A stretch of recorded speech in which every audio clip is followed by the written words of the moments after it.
Hello.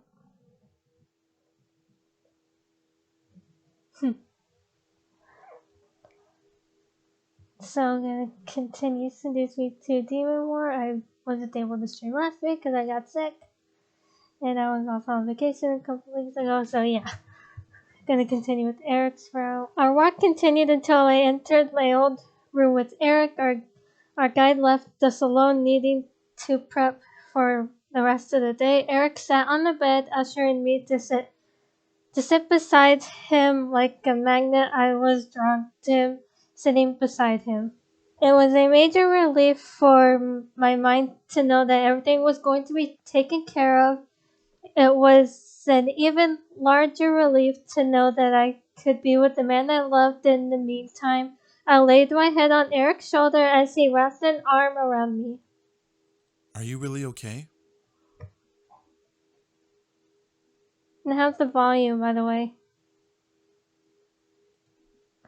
I nodded. The only thing that was wrong was me being trapped, but there was nothing I can do until we got to the Demon Lord. Erik seemed to know this as well and kissed over my head. Well, at least you were no longer disgusted by me.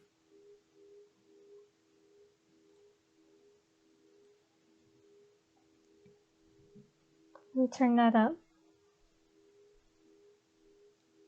Let me turn this up and have Erik to say that line again and then let me know.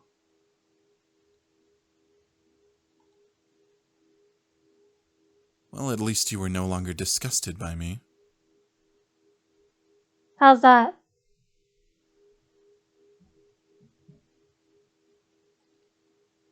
Erik?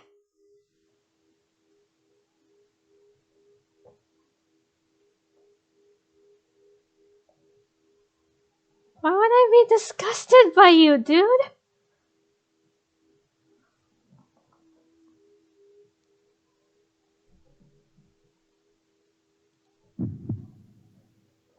Okay. The feeling of love ran through my body as blah. I can't read. The feeling of love ran through my body as I settled into the situation. I could finally hold him and love him as I meant to instead of being cruel. It was a blessing. Erik nodded once again before hugging me softly to him, laying his back across the bed. I wrapped my arms unconsciously around him and listened to the rhythm of his breathing. It was slow, relaxed, which made me in turn feel at peace. God, I can't read. We'll get to go home soon. I know. Oh, I can't read for the life of me tonight.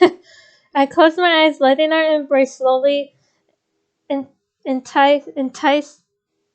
I have no idea if I pronounced that right. Me to sleep. It didn't bother me that I was dressed with my boots still on. It was such a peaceful transition. I barely felt the shift between being awake and being asleep. I held Erik close to me, listening to his heartbeat, the simple syncopation words. I don't know how to pronounce that. Of it filled my own heart with such joy that I could not deny. Hold on. Oops. I cannot deny the smile on my face from stretching further. Whatever held me for so long no longer had hold of my mind and my body, allowing my heart to once again guide my actions.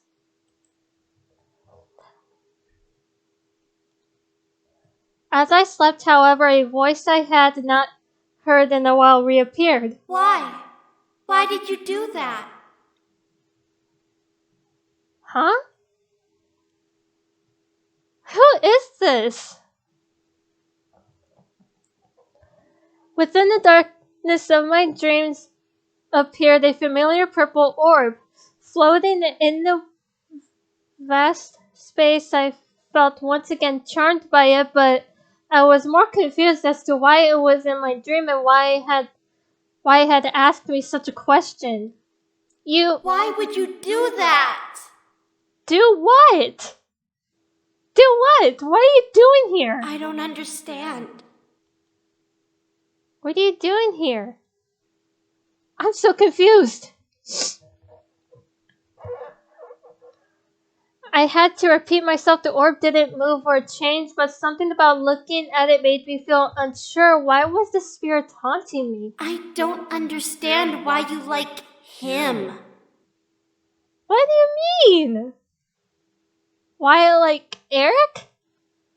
Wait, was this spirit the reason why I was aggressive to Erik? I glared at the orb, suddenly putting two and two together. Oh, what the hell? Why?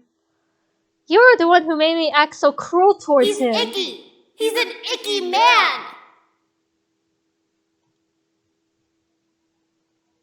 The frick is wrong with this orb?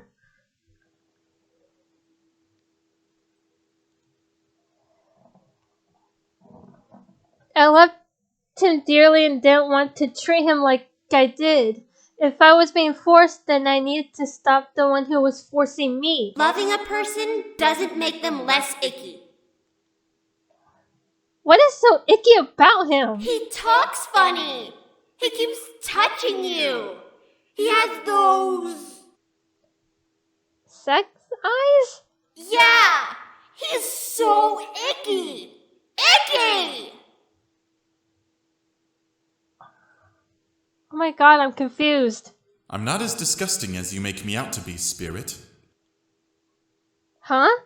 My heart jumped at the sound of Erik's voice, and in front of me appeared a reddish shadow which quickly formed itself into Erik. The orb seemed to pulsate at the sight of him. Icky man. My name is Erik, and you are not welcome in my princess's dreams or her body. You're not either. Erik. What in the hell? Erik looked back to me and smiled before stepping forward, making the orb back away a bit. I couldn't tell if it was in fear or anger, but the pulsing energy around the orb seemed to become larger at Erik's stare. My duty is to protect my princess from anything that threatens her. You, rogue spirit, are considered a threat. All you do is touch her and take her energy. That's not true! What else does the icky man do? Oh my gosh. I opened my mouth to retort back, but suddenly froze, feeling my thoughts escape me. For some reason, I couldn't remember anything else Erik had done except for what the spirit said. He would kiss me, hold me, and take my energy. This was wrong. Something was definitely wrong. Why couldn't I pin down more things Erik did for me? I held my head and shut my eyes, trying to focus hard on my thoughts. Erik, however, stepped towards the orb, a group of ethereal tendrils emerging from his back. That's enough. You don't belong here, Spirit. I expected the spirit to fight back, but it didn't say anything more. After a moment of silence, the spirit faded into the darkness of the dream. Good. Erik and I both let out a small sigh of relief. Are you okay?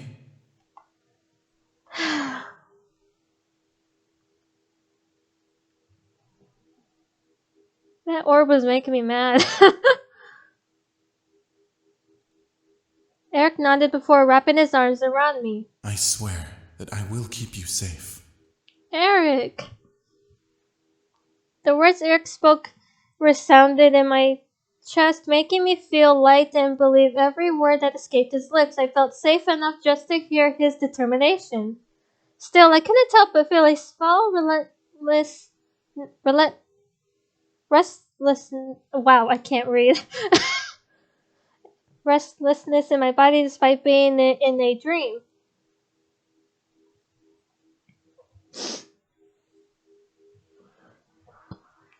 I thought that sleeping would help my anxiousness at the situation I was in, but it only made me more worried. With this new fear in my mind, I wasn't sure if I was going to be able to hold out until we defeated the demon lord. The spirit was really actually haunting my thoughts. This was insane to say the least. Can Diana do something about this?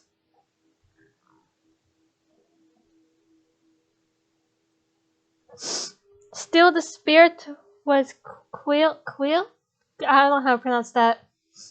Was gone for now, at least until we found a way to expel it from my body. I woke that morning before Erik, physically refreshed but mentally troubled. The event that ran through my dreams both bewildered me and scared me. How long was the spirit going to be stuck to me? A knock at my door interrupted my thoughts and woke Erik. Who's there? It's us. We brought food. Hey. Can we come in? Sure. Hey guys. The thought of food made me relax a bit and forget about the circumstances I was under. The door opened to reveal the other incubi and their wives, holding plates of food. James and Iridessa, I like that name, Iridessa. However, each carried 2 full plates, passed one to me and Erik. Oh, thank you, James. Yeah, thanks. You're welcome. You'll never guess who prepared it, though. My mind instantly went to Matthew or James. They were usually the ones who made food, right? When they lived in my house. Still, it could have been Damien as well. But then my mind cycled to the rebel leaders and Diana. We were in their castle as their guests, so it would make sense that they made us food. Looking down at my plate, I noted the selection of food: fruit slices, bread, cheese, and some form of meat jerky. It seemed native to the demon world, but it was indeed human food. Using process of elimination, I decided that it was probably Diana. How did you both sleep? Our rooms are on the opposite end of the hall, so we didn't know how you two were doing. Did you two get to catch up? God, Matthew! Matthew, what the hell? Come on. You're so adorable. Please, Matthew. They obviously did more than catch up. A bit of Twilight Tango? Sensual salsa? I bet he dipped right in. Well...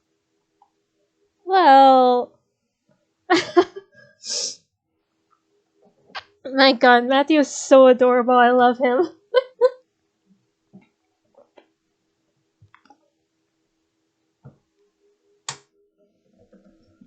Erik and I looked at each other, ignoring, no offense, but I don't know how to pronounce her name. Sorry, I don't know how to pronounce your name. Innuendo as we thought of the seriousness of the situation. Did we want to tell them what was going on?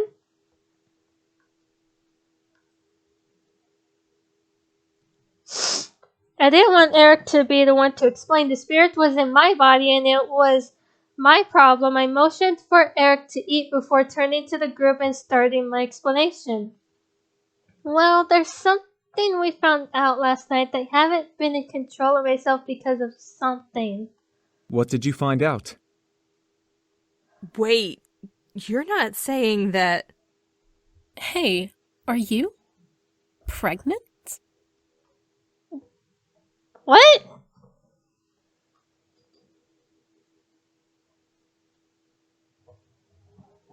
Erik choked. I quickly turned my head to see Erik covering his mouth and coughing almost violently. Most likely trying not to suffocate on the food in his mouth, he quickly swallowed the food and smiled painfully at the group. No. She is not pregnant. Erik was right. This was a whole different matter. Different matter for a Second, I wondered what Erik thought about the question, but more importantly, we needed to let the group know what was going on. Is having a child that bad? The room around me seemed to freeze as the spirit's voice appeared in the air. I looked around and noticed that everyone, including Erik, was still. What? The icky man doesn't think so. What do you mean? Is she pregnant? In the middle of the room, the spirit appeared, making me gasp. It floated over to Erik and spun around his head, making him light up slightly. Well, if she were pregnant, I'd be able to expand my legacy. Erik, was that really what he was thinking? He wanted children to expand?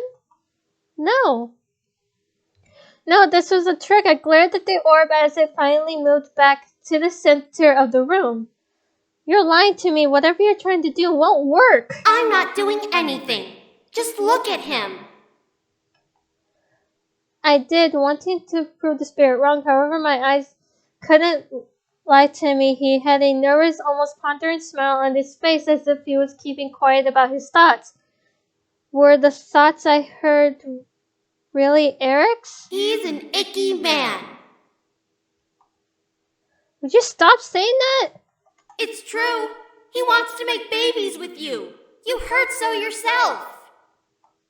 He didn't say that but in a way he did. Expand his legacy. Who says that? Then again, the look on his face couldn't lie to me. The more I gazed into his eyes, the more I could see a form of disappointment. Was I overthinking it? He keeps touching you and trying to make you feel good. He wants to make you have his babies. Oh my goodness. Can this spirit orb thing stop? I didn't want to hear it. This was something I had to figure out myself. If this spirit was telling the truth, which I doubted, then I would deal with Erik when the time came. However, the primary problem was that this spirit was still inside of my body. I looked at the floating orb, seeing it bob up and down in place. So how long do you plan on sticking around? Sticking around? How long do you plan on being in my body? Oh, I don't know. It didn't know? Huh? I wanted to stand up, but I felt my body stay in its place. I guess in whatever phase the spirit had me in, I could only shift my head but not move from my spot. That only proved that this was in my head. You don't know? I don't know. How do you not know? I just don't. I tried, but I can't get out. This was proving to be useless as childlike and innocent sounding the spirit was. This conversation was obviously going to go nowhere. I sighed and lowered my head, closing my eyes. I was trapped when I died too, you know? Huh? I looked up at the spirit, suddenly curious that they were trapped when they died. As the world began to move again around me, the orb vanished without a trace. We have a different issue. My princess is being haunted by a spirit. A spirit? But I can't hear its thoughts. You can't catch everything, Damien. Right. That doesn't make sense. If a spirit's inside of her body, we would have sensed it. That's the odd part. There's someone within her, but they are not powerful enough to be pinned down. It's as if... It's a child. Yes, how did you know? Spirits of children are extremely versatile, miss. They are smaller and less noticeable than a regular spirit, but their emotions run just as high, if not higher, making them more powerful. So a child made you fight Erik? Yes, it also called Erik the Icky Man. Well, you were for a long time, dude. You can't deny that. Matthew! That was before I met my princess. Okay, I looked to Erik as he looked back to me. His eyes were full of love and appreciation as he smiled down at me, making a small blush run across my cheeks. Erik gently lifted his hand and caressed my cheek, making my face warm up at his touch. You changed me for the better and turned me into a proper man. I would never wish for you to feel that I am disgusting. Erik. Oh.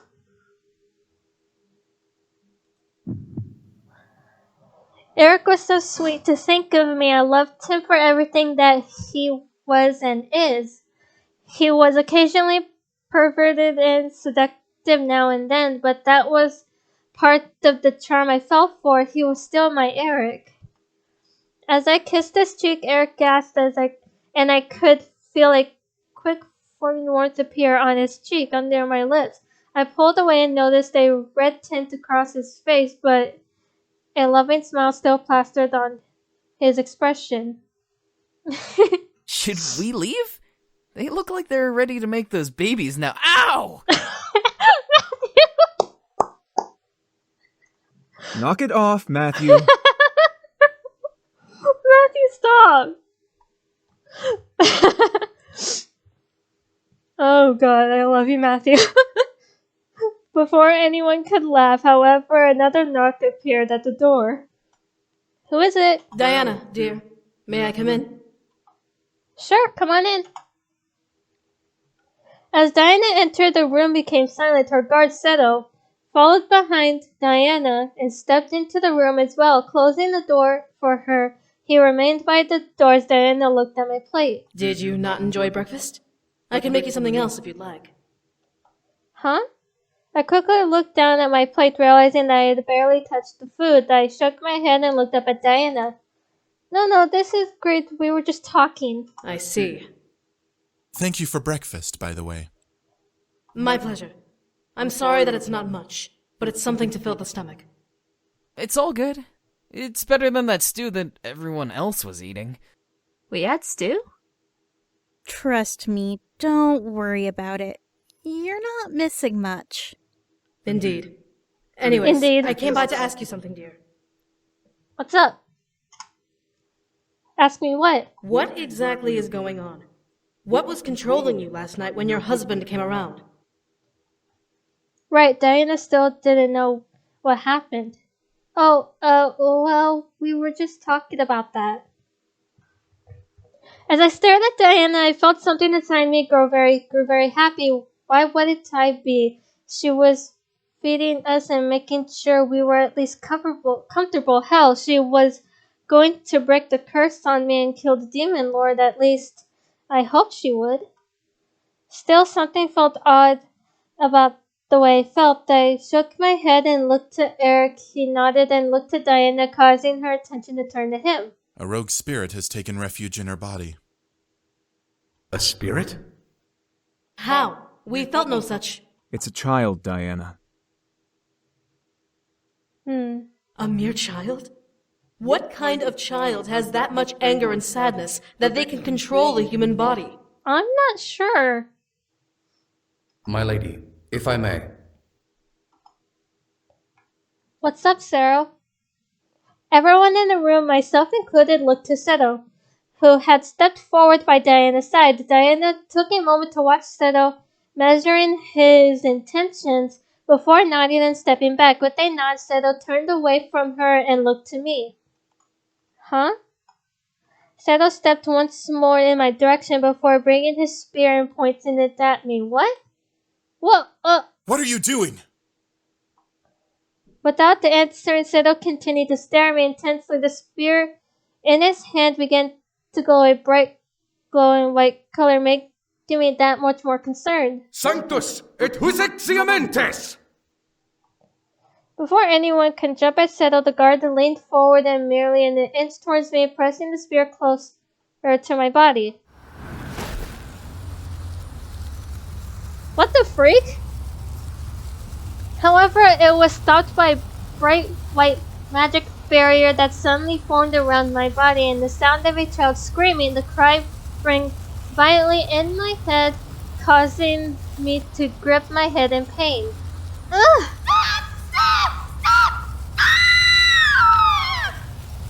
Oh god, that scream was loud. Princess! Erik reached for me but found himself pressing against the shield as well, unable to get close to me. The sharp tip of Sedo's spear pressed against the barrier, causing white ripples to wave from it. Sedo pushed the spear harder, trying to pierce through. The screaming, however, intensified in my head with each push. What in the seven hells? I've never seen magic like that before. I can hear it. The spirit is crying inside her head.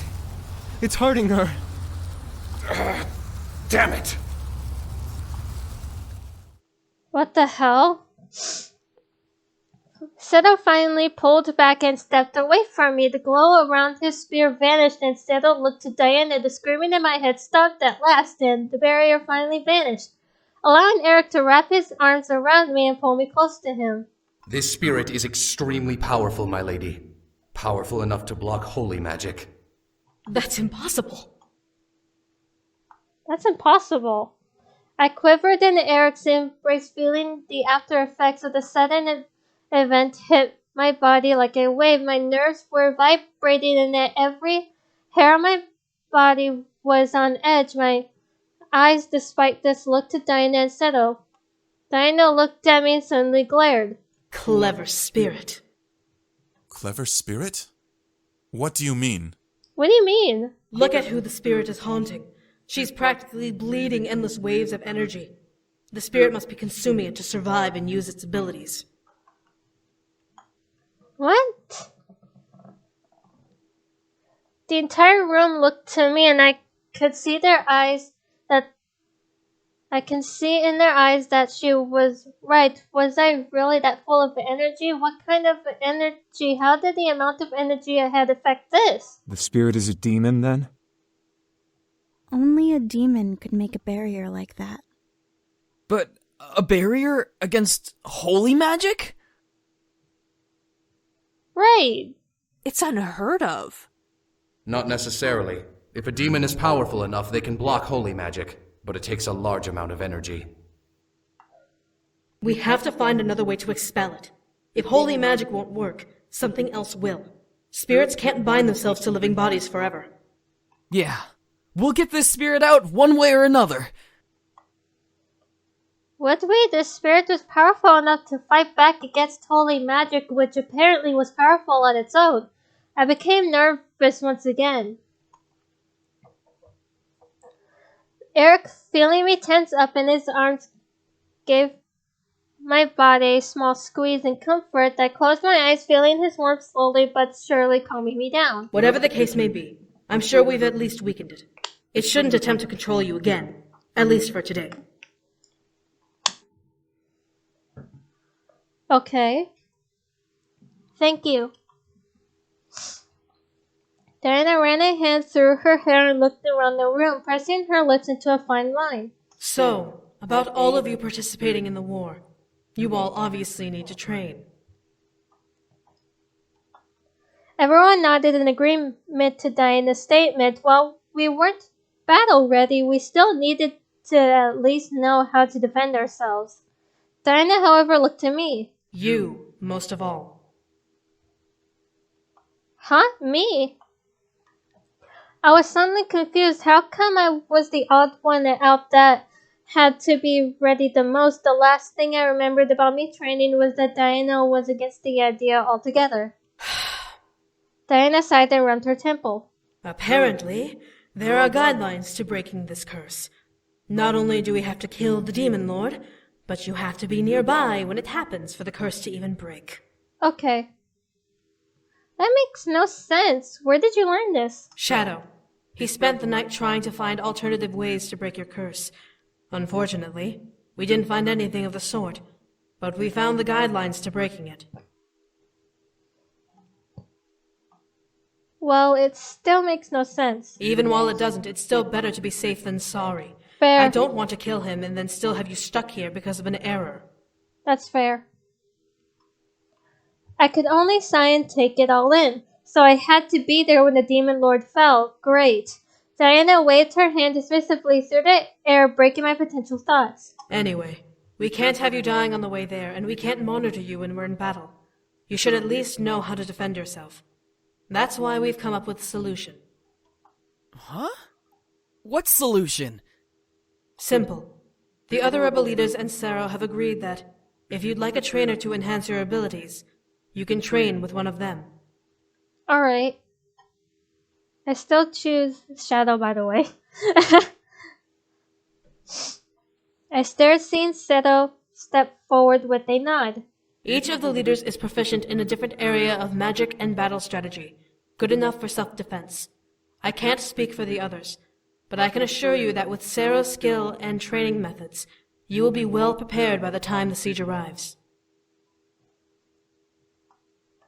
Sarah nodded and bowed to me slightly. While I was flattered at the idea that I really needed a trainer, I knew Taekwondo and I at least knew how to defend myself, demon or not. Then again, we were in the demon world where magic was the norm.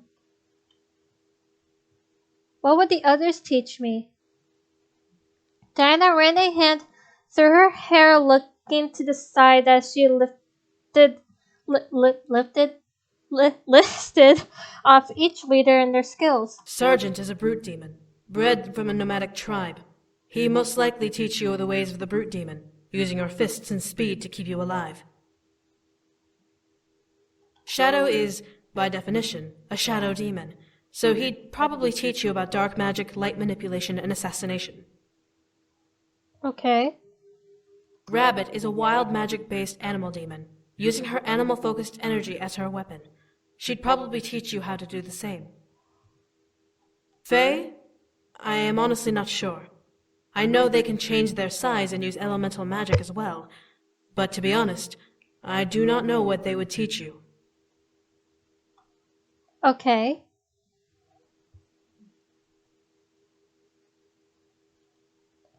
Diana nodded. Shadow seemed very intelligent and knew the ins and outs of being sneaky and dodgy. It would definitely help in battle not to get hit and maybe take enemies by surprise. With that, Diana turned on her heels and left the room. Finish eating. Afterwards, you should start training. Alright. Everyone in the room nodded with their affirmation as Diana and Seto left.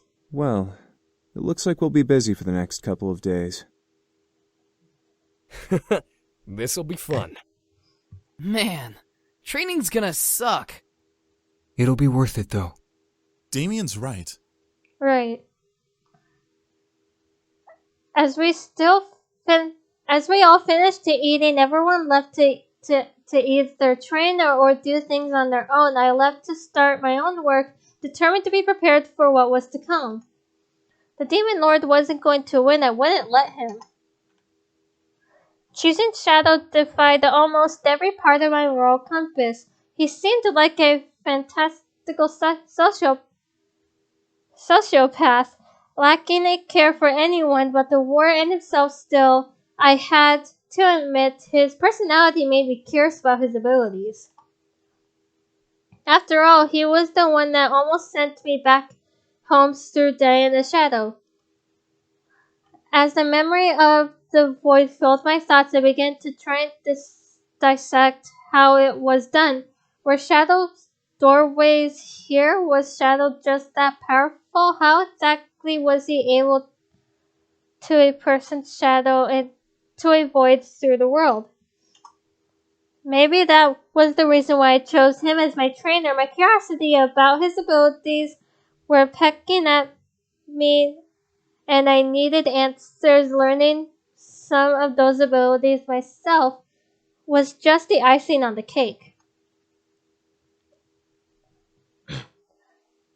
I was guided to the library by a scout, most likely under orders, and found Shadow reading through scrolls on the table near the fireplace. Upon me entering, Shadow looked over. Ah, there you are.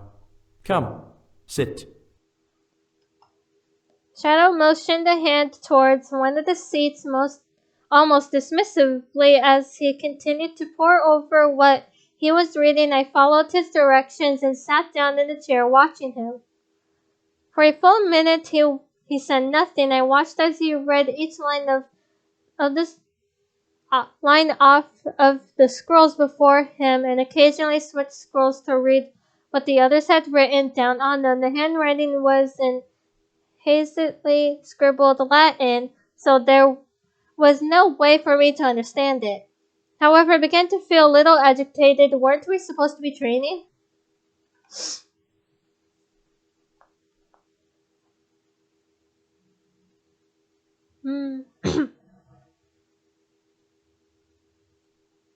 I decided to simply stand up words. Hopefully to catch his attention. However, as I attempted to, I felt myself unable to push off against the chair like I was stuck to the seat. Huh? I looked down at the chair I was in. It was a simple chair. How was I stuck? I wiggled a bit in my seat, noting that I wasn't sitting on anything sticky, nor was anything keeping me down physically. What the hell? I attempted to stand once more, unable to move any farther than a centimeter up from the seat before needing to sit back down. Do you understand now, human? My God, Shadow. I looked up at Shadow, seeing him continue to visually ignore me, but noticed a small smirk on his lips. He was holding me down somehow. His shadow was holding me down. When you can stand, we will begin. My eyes widened. This was a test. This was an unfair trap of a test that I fell into, and now I had to find my way out. I had to figure out how he was trapping me to the chair and stand. This was going to be an adventure and a half. I looked down and around my body on the seat, seeing my shadow beneath me. It was pretty obvious that he was using my shadow to hold me down. But the question was, how was I going to break its hold? I took a moment to let my thoughts dissect the problem. He was holding me by the shadow. He had to have been. It only made sense if I somehow made my shadow disappear, then his hold would vanish along with it. However, how was I going to do that? My shadow was beneath me, formed by the shape of my body and the firelight.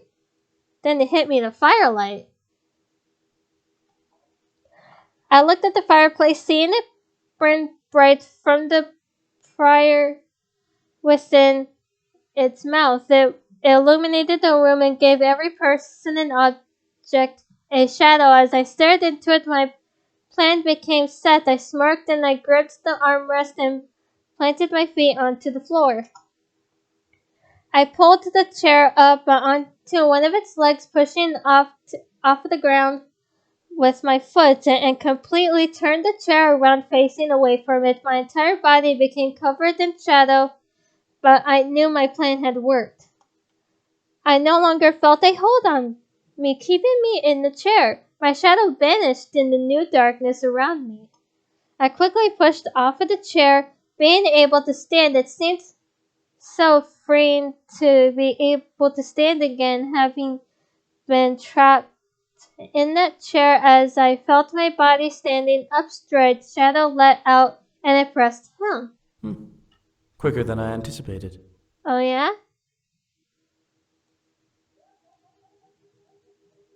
I glared. Did he honestly think that little of me? I had to stare at Shadow like he had 5 heads. As he turned to me, he smirked at my facial expression, causing me to fight back the urge to snap at him. I had to see how intelligent you were. I'm not going to waste time on someone who doesn't know how to use their brain. Shadow. Despite the insult, I could feel that he was underhandedly complimenting me in some twisted way. I guess what I was able to pull out of his statement was that I was smart enough to fend for myself. I could tell that this was going to be both an annoying process, but at least an interesting one. Shadow shook his head and stepped away from the table and towards me. He gripped the chair I was on and turned it back around to face the fireplace before crossing his arms. What I will be teaching you are mere basics of dark magic. You will be able to hide in plain sight, control your environment, and even defend against impossible odds. I expect you to use these abilities wisely. Understood?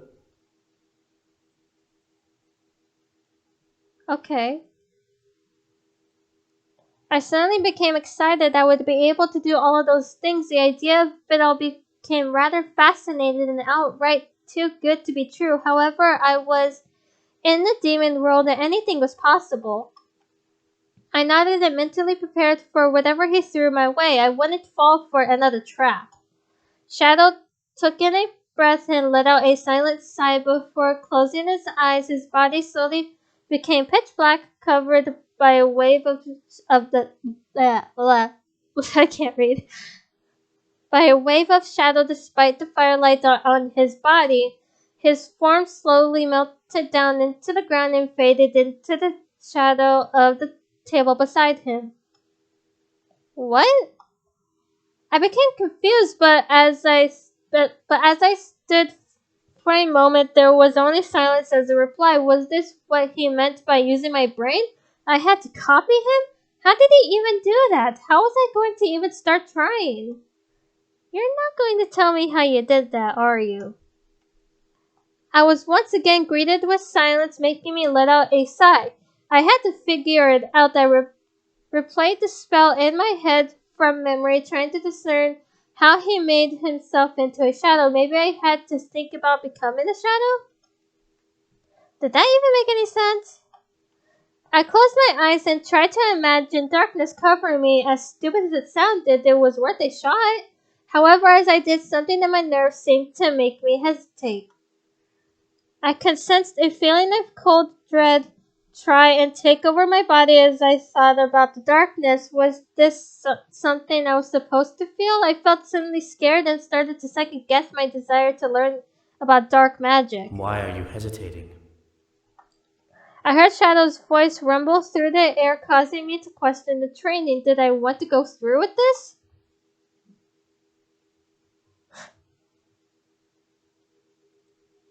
I shook my head. I needed to be brave about this. It was a new set of skills that I could use in battle. I just had to take it slow. I closed my eyes again, took a deep breath, and focused on becoming a shadow.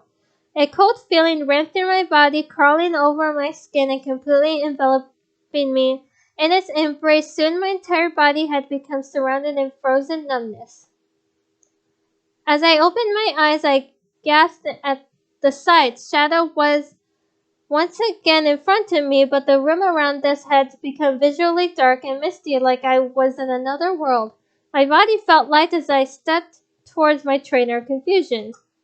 Shadow lifted an arm and gestured dismissively around us towards the environment. Welcome to the Shadow Plane. The Shadow Plane? Indeed. Think of it as a copy of the real world, but no one lives here except shadows.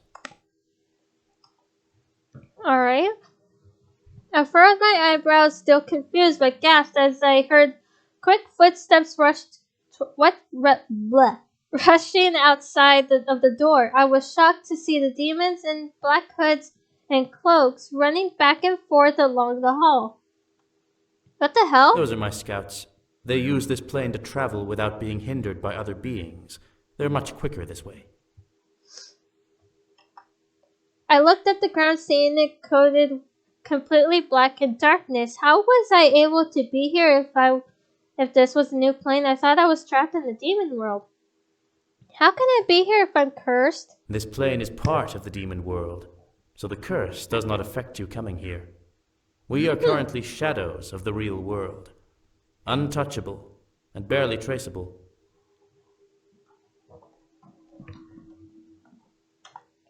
I nodded, taking in what he was saying, so I was able to roam around now and not be seen. That was an interesting power. Shadow began to walk out of the room, ushering me to follow him. Come, you will see the benefit of this world in action. I quickly followed, excited to see what we were going to do. Where would we go? What was he going to show me?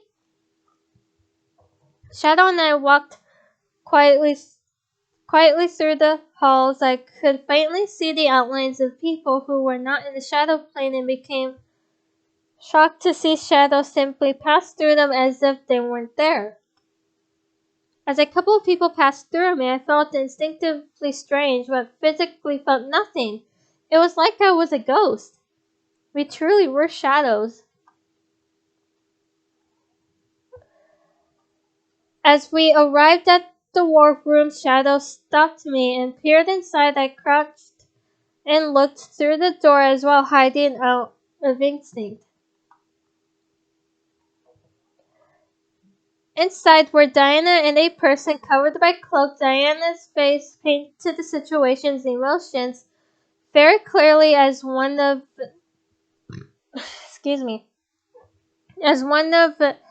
ag, ag, I can't pronounce that. Towards the girl who stood before her at attention. Shama, I understand that he didn't accept it, but where did you take it?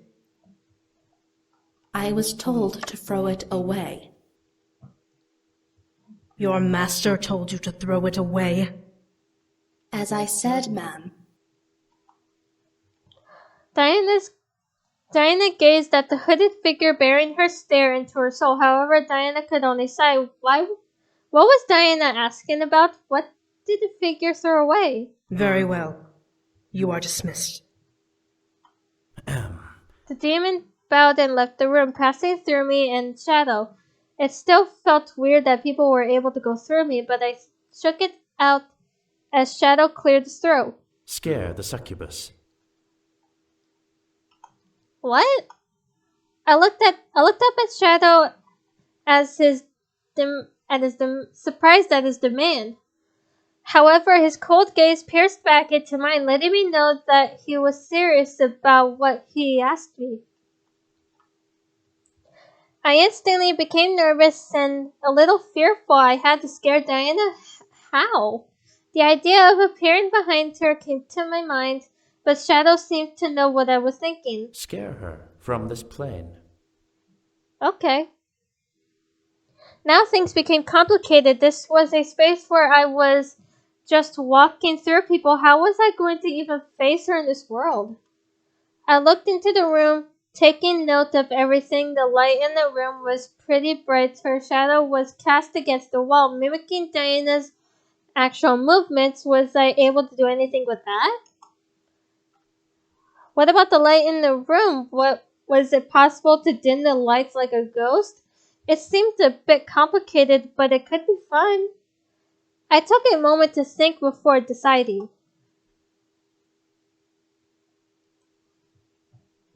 Excuse me. It seemed like the most simple plan, so I decided to go through with it.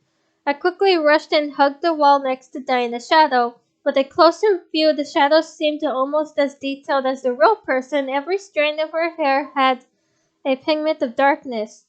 It was kind of cool the more I stared, but I had a job to do.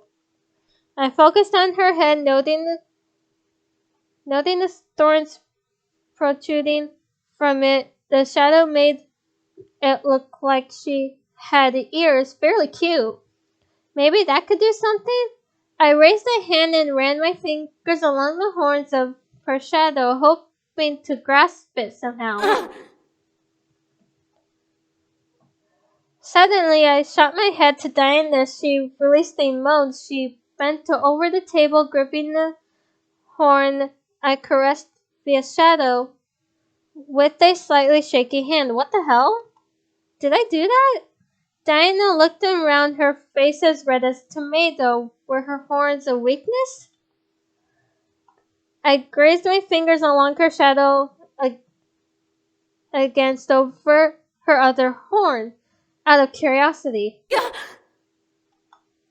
Diana gripped her other horn and bent over further, hiding her horns in her shadow. Damn. However, I became mildly excited I could touch her without touching her. This made no sense, but it was working. I could only guess that this was the power of shadow demons. Diana stood up straight, taking in a breath before letting out a sigh. Dear, I know you're there. Hi, Diana. What the hell? How did she know? As shadows switched to the real world, I felt my body force itself back as well, like I had run out of energy. I finally felt warmth consume my body, making me feel dizzy and lightheaded. What? She's done quite well. She went into the shadow plane without much hesitation. I see. I naturally hugged the wall, feeling the after effects of the transfer dance over my body like rippling waves of wind. It felt so strange. I knew I still had a lot of energy, but I wasn't able to stay in the shadow planes for long. I'm surprised she managed to stay there for as long as she did. I expected her to phase out before we came here. To do what, exactly? Shadow stared at Diana blankly before turning towards the door and walking out. Come. We have more work to do, human. Alright. The irritated look on Diana's face looked semi-hilarious, but I shook my head and ran after Shadow, pumped to learn more. How did I do all that? Curious, are you? Well, yeah, I am your student after all. I want to know. As we walked back to the library, Shadow looked to me and gave a slight smirk. You are quite interesting for a human. Oh yeah? I felt a bit flattered and ran a hand behind my neck, bearing a shy smile. I had to admit that I was acting like a little girl who had just learned about candy, still I had very good reason. I did something I never imagined I could do. It was well worth the excitement. Shadow shook his head and let out a sigh. While it is impossible for us to touch anyone in the shadow plane, let alone assassinate them, it is very possible to distract them or affect the light sources of the world. Like how I did? Indeed. A shadow is more than just a reaction to light. It is also a part of a person's being, able to be used to, let's just say, get a message across.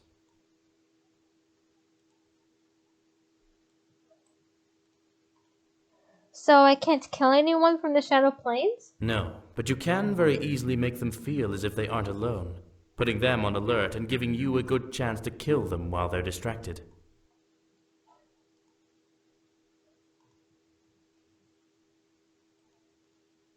I took a moment to take in what he meant. I can see how manipulating the shadows were a great benefit in battle. However, apparently I had a time limit for how long I could be in the shadows. At least it wasn't entirely overpowered, right? The remainder of the day became focused on me manipulating light and shadow in the library. While being in the shadow plane was fun, it was only effective if the target of my movements were either sources of light or had distinct shadows of their own. At the end of the day, I was exhausted. Who knew that using dark magic would be so difficult? Still, I guess that I had potential, or else I wouldn't have succeeded in passing the test. Shadow threw at me. I had to be proud of that much. I slumped and fell onto the ground exhausted. I definitely used up a lot of energy, and it was a foreign feeling to me as a human. It was like my body became heavier with each breath I took, but it wasn't entirely painful. I can't read. A small huff caused me to look over at Shadow, seeing him stare at me intensely with crossed arms. What? For a human, you have a large amount of energy. I'm surprised you're not a witch. Oh yeah? I felt a little bolstered by the statement. Despite how strangely it was phrased, I guess Shadow really couldn't generally compliment anyone. I wondered why. I had so much to learn, but was excited for the next day as my training ended and I was sent to my room. I fell into my bed exhausted. My body felt completely at the mercy of the fluffy mattress beneath me today was rough. Luckily, before I came back to the room, I had been shown bathrooms where I could relieve myself and bathe properly. At least hygiene wouldn't be an issue. I had bathed in crystal clear water before returning to my room and floated onto the bed like a bum. I heard the door open and close, followed by a soft pattern of labored footsteps walking around the bed and stopping on the other side. I knew it was Erik, but I turned my head to verify my guess. I was correct. However, I felt my face flush at the sight. Erik was shirtless and his skin was beautifully covered in water droplets. His hair was damp and his breathing was labored. He must have trained hard, if not harder than me at least, and bathed right afterward. Hi. Good evening, love. I could tell that he wanted to flop onto the bed and simply pass out, but something held him back. I tilted my head at him, making Erik smile. I'm going over what happened today. And? Do you feel disgusted by me? Erik! I kept my eyes on Erik, letting my mind wander a bit over him. I still loved him and didn't feel the need to yell at him or push him away. I had to assume the spirit was still resting from Sedo's attack. No. Erik nodded before climbing onto the bed and leaning back against the bedpost. Erik, don't say that.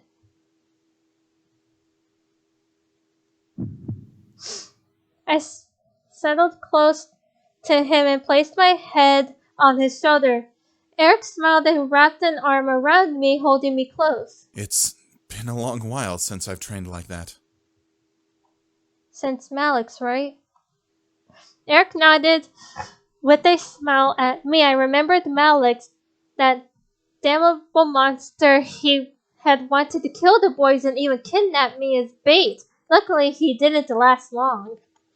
During the time he was around, though, Erik had trained hard and done the best he could. I was kind of proud to see him going at it again. I yawned and got ready for bed. There was no use in prolonging sleep. The darkness welcomed me. I got hiccups, I apologize. Welcomed me into its embrace as Erik wrapped his arms around me protectively. Huh? The cries of the spirit vibrated through my mind. I knew Erik would take a bit to enter my dreams, but I could only look around as the sound of the spirit whimpering echoed around me in the dark. Hello? Go away! Finally, the orb appeared. It wasn't bobbing up and down in the air like it usually had before. It was lying on the ground like a ball. Walked over and crouched before sitting down in front of it. The sound of its whimpers made my heart hurt. Did Sedo's attack really hurt it that badly? Even more than that, it was apparently a child. No, you're not. I winced a bit at its words. I was trying to be sincere, but I had to assume the spirit was too hurt to care. Why did you do that? We just wanted to try and get you out of my body. Why did you hurt me? Every word the spirit spoke felt like a knife through my heart. I didn't mean to hurt it, but we had to try. It was certain the intention of the attack was to expel the spirit, not hurt it. You're just like him. Like him? You mean Erik? No. The evil man. Who? Who's she talking about? Who's the evil man? Evil man? I stared as the spirit gently lifted itself off to the ground. I stared as the spirit gently lifted itself off of the ground and began to slowly bob up and down in front of me. The evil man that killed me. Who killed you? Oh! That asshole. My body froze as I suddenly heard the demon lord's laughter all around me. The voice bounced through the air, sending wave upon wave of fear through my body in an endless cycle. However, the spirit didn't react.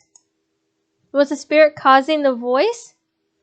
The spirit lowered itself back down onto the ground and laid still, the purple aura around it still rippling around it. You're gonna hurt me again.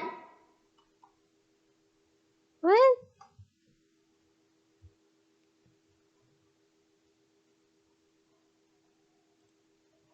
I didn't want it to be hurt. Expelling it was one thing, causing it pain was another. There had to be some way to force it out without hurting it any more than we already did. Hi, Erik. I felt a hand suddenly place itself on my shoulder and the demon lord's voice faded into silence. I quickly turned to see Erik, looking down at me with a concerned expression. Are you all right? Yeah. The icky man is back. Erik ignored the spirit and gently turned my body to face him. Don't listen to whatever that spirit says. We'll expel it soon enough. You don't care about her. You just care about babies. Bro!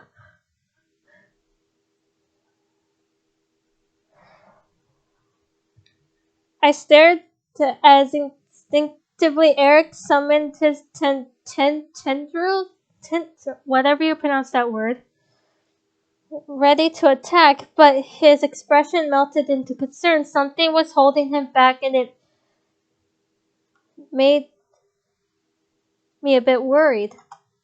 Was the spirit telling the truth? The spirit simply faded into... God, I can't read.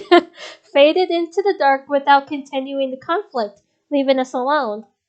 Erik? Yes, my princess?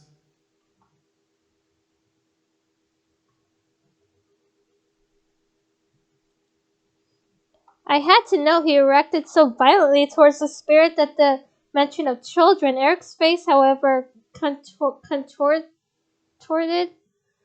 From the concern, it melted it into a look of confusion. Where is this coming from?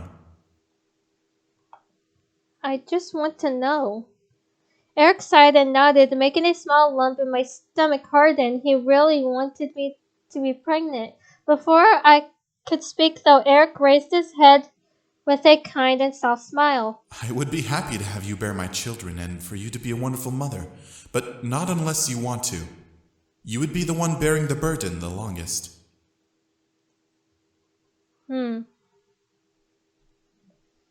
My heart skipped multiple beats. I was shocked at his words. Erik continued. In the demon world, it is a regular occurrence for incubi and succubi to breed as often as possible. It's only natural that I'd want children, princess. However, you are a human, and even more so, you are the one I love. I obey your every command. Erik. Before my eyes, Erik slowly wrapped his arms around my form and kissed my forehead. The warmth of his embrace made my entire body melt, but I wrapped my arms around him in return. We're not even married yet. We can probably wait until after we say our vows before we think about children. A small laugh erupted from me as I nuzzled into Erik's chest. He was right. We didn't have to think about it now. I shouldn't have let the idea get to me. Right. I nodded in reply, just wanting to completely immerse myself in Erik's arms. Well, Erik. The night passed by and morning rose. To my surprise, I woke up alone. I scanned the room for Erik, but found myself in the room by myself. Erik? He left to go train with his brothers, sweetie. Hey, Diana. I turned my head to the sound of Diana's voice. The door was open, with Diana standing in the archway, holding a tray of pancakes. My stomach growled at the sight, but something in my heart felt giddy at seeing Diana with food. Here, something warm today. Thank you. Diana passed me the plate and I began to eat. I knew that I had to work hard. I had to work hard myself today, so I needed all the energy I could get. Diana, however, watched me as I ate. As her gaze got the better of my nerves, I looked at her with a confused look. What? Do you know the child that's in your body? I shook my head, making Diana press her lips together in an irritated line. I felt a little bad that I couldn't be of more help, but the spirit didn't have a name, at least not one I knew of. Diana shook her head and leaned against the wall, crossing her arms and legs. Well, we'll be able to expel it soon enough. I have Shadow in charge of figuring out how to sever the ties that spirit has on your body and forcing it free. Okay. My mind instantly froze. My memory brought up images of the crying spirit and the tears that wept as I entered my dreams. Would this new method hurt the spirit?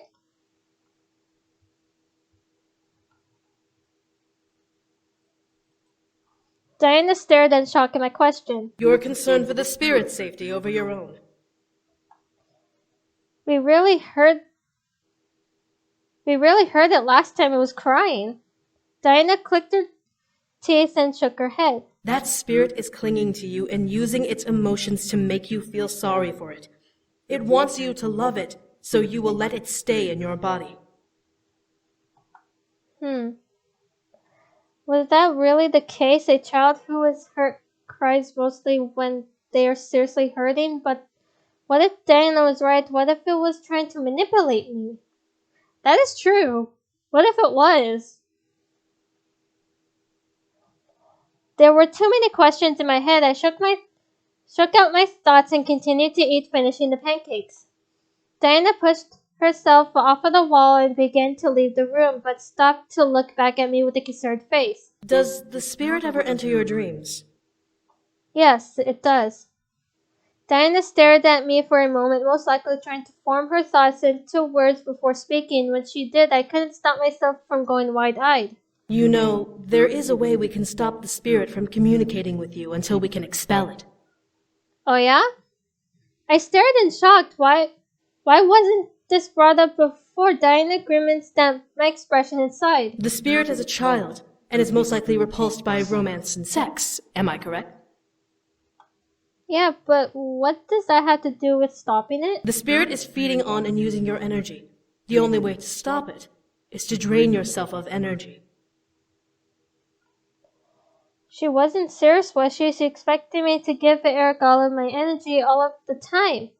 What about my training? Diana turned fully to me and crossed her arms. Essentially, after training, give your remaining energy to your fiancé. Kiss, hug, fuck, it doesn't matter. As long as your energy is completely drained. You'll sleep, and because you'll have no energy, the spirit won't be able to appear in your dreams. You'll have an empty sleep. Okay. It made sense, but at the same time I felt a little out of place. Erik needed my energy to survive, yes, but to give him all of my energy, part of me felt a little excited to do it, while the other side of me felt that it was completely wrong to give the energy for that reason. Diana shrugged, breaking my thoughts and making me give my attention once again. It's up to you. We should have the means to expel the spirit in a day or two. Thank you. I was curious, however, why Diana was interested in helping me. She was already doing so much for me and the others by helping me get back to the human world. Before Diana could turn to leave, I stood up from the bed. Diana, why are you helping us with this anyway? Diana's gaze burned into mine as her expression softened. Something in her eyes showed a form of weakness, almost reflecting the eyes of an innocent child. What the? You may not believe it, but I do actually enjoy aiding people. When I can, at least. Okay. I could only stare at Diana in surprise. I could tell she was being genuine just from the sound of her voice, and the look in her eyes made me feel somehow like crying. For some reason, I found myself dropping an empty plate on the floor and rushing to Diana, hugging her tightly. Diana tensed in my arms and stared wide-eyed at me. I couldn't stop myself from hugging her body. What the? Aww. I wasn't in control of myself. What was going on? Help me. Dear, what are you? I didn't speak again. I wanted to, but I couldn't.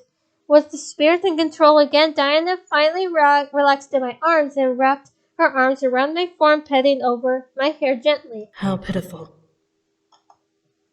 With each stroke, I felt anxiety waning clear from my body. From where they came, I would never know, but I couldn't do anything but allow it to pass. Diana seemed to be some form of comfort for the spirit. However you got into this body, we will free you, child. I found myself nod. However, I couldn't stop myself from feeling a strong energy pull from my body. Was Diana draining my energy?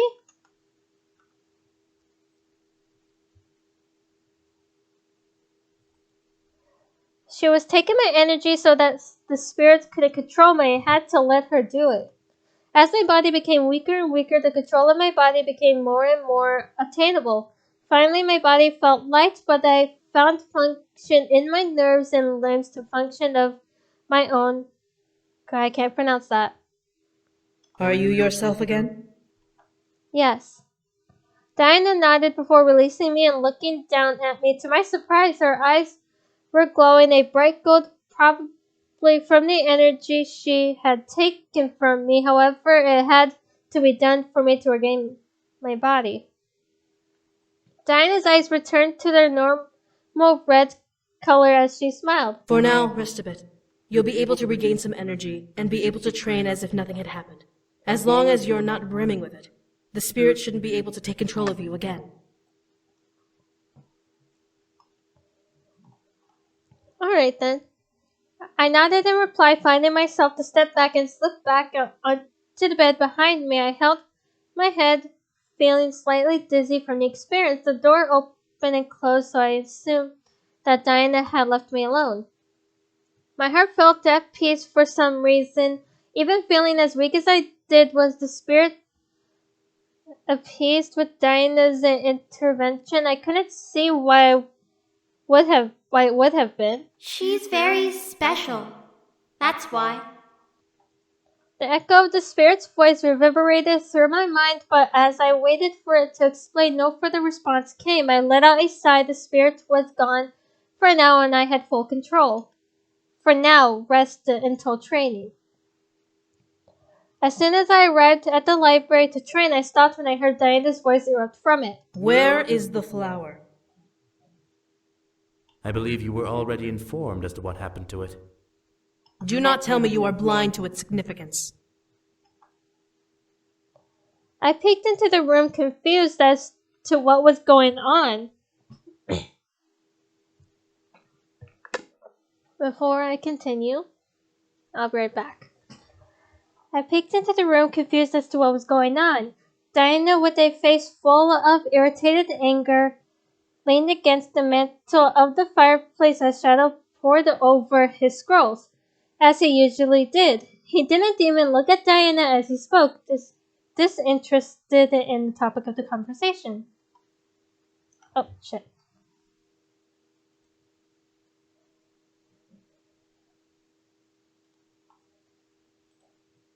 It wasn't needed for the gate spell, so it was deemed unnecessary. It was tossed out as a result of that judgment. Okay.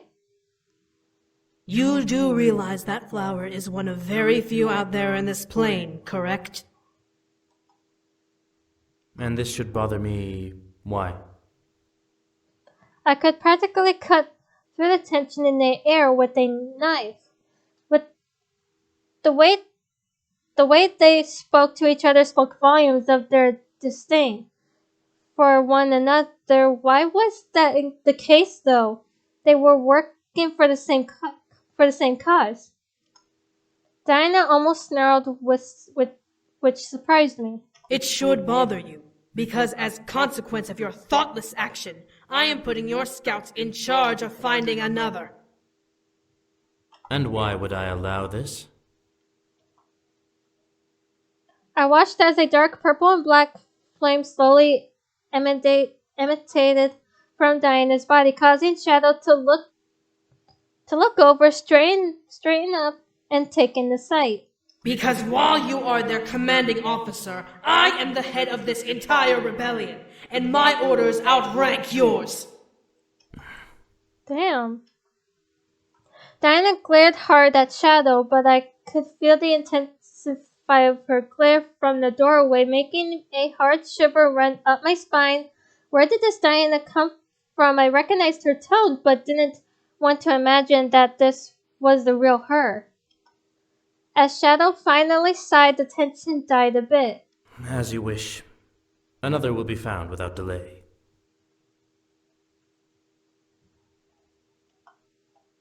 Diana's aura faded as she let out a sigh, calming down from her angry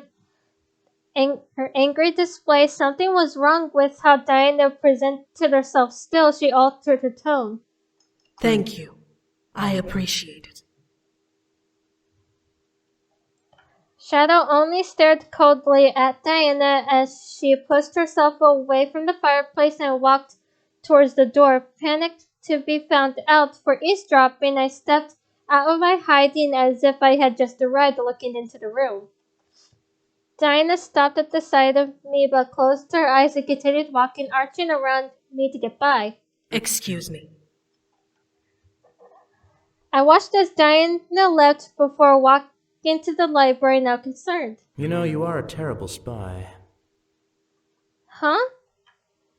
Sorry. I looked at Shadow, realizing he knew that I had been listening to what had happened and grimaced.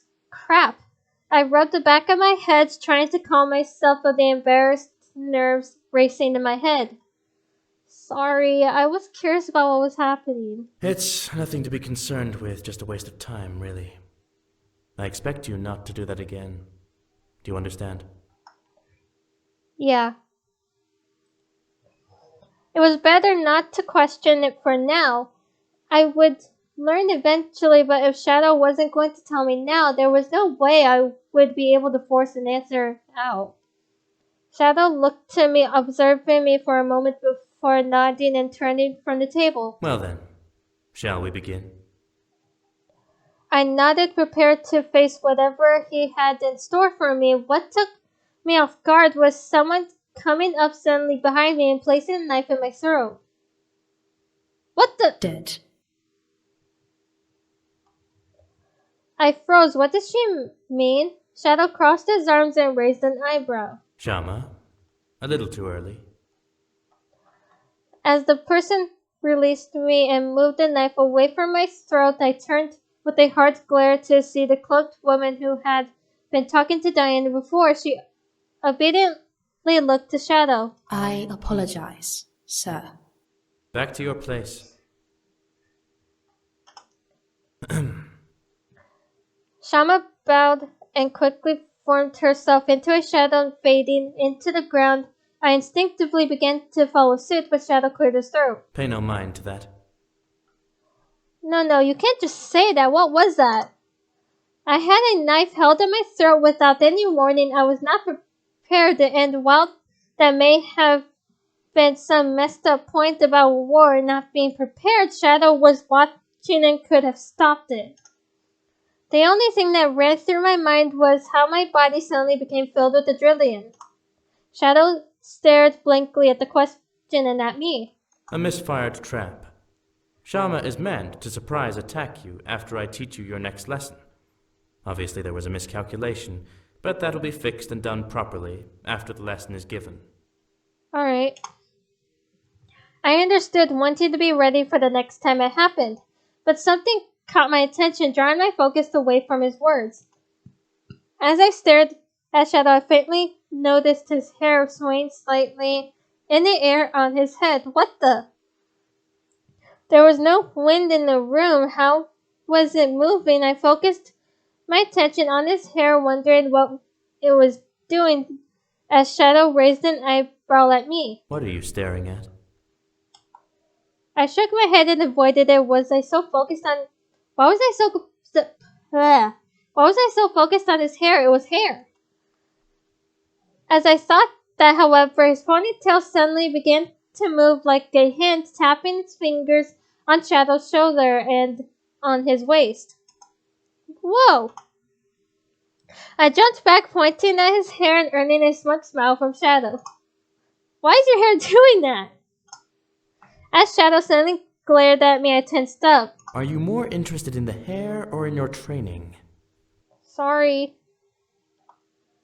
I kept my mouth shut. I wasn't going to get anywhere by getting distracted, just like with my curiosity with Diana. If this was another lesson, then Shadow was teaching me properly. Still, my curiosity piqued wildly at me, wanting me to desperately ask about it.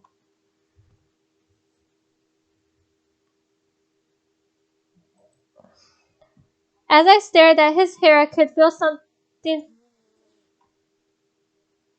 Oh.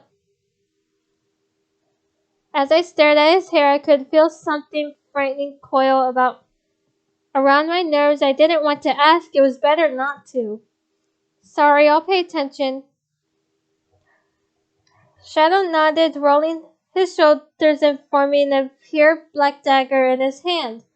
As he looked to me, I understood what he wanted me to do. Having watched his hand carefully, he was not one to actually talk me through anything.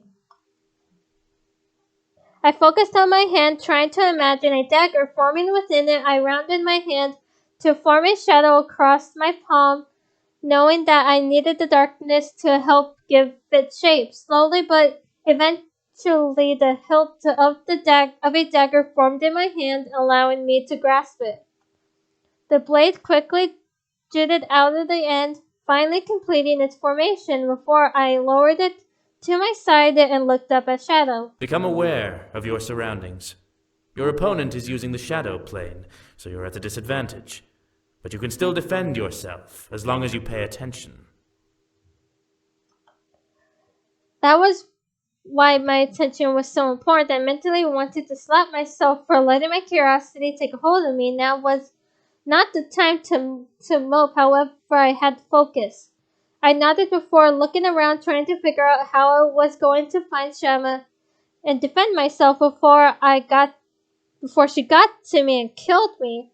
I wasn't sure how shadows got around in any other plane, but I was going to find out. I looked to the ground, not seeing anything pass by me, then looked to the light sources. If I remembered anything from the day before, it was that you needed to control the light to distract your target to protect your shadow from being used. I held my breath, trying to focus on the light versus hearing my breathing whispers through the room. I wasn't going to let her take advantage of me. Suddenly, I faintly hear a flame whip to the side, causing me to turn to see Shama rushing at me with her knife. I quickly parried, pushing her back. Good. Again. As quickly as she had come, Shama vanished once again to hide. I could tell that I was going to get a workout soon enough. Excuse me. Soon enough, she began to attack in plain sight, turn the room dark, even used my shadow against me. I had to maneuver around it all. I continued to fend off her attacks for the entire day until I was excused to my room for the night.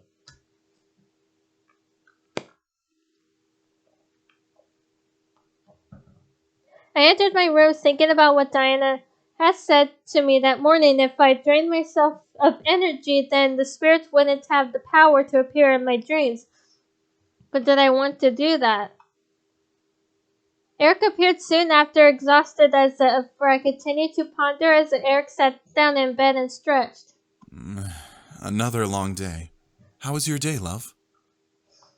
My mind continued to ponder. I had to make a choice. Did I care if the spirit appeared in my dreams?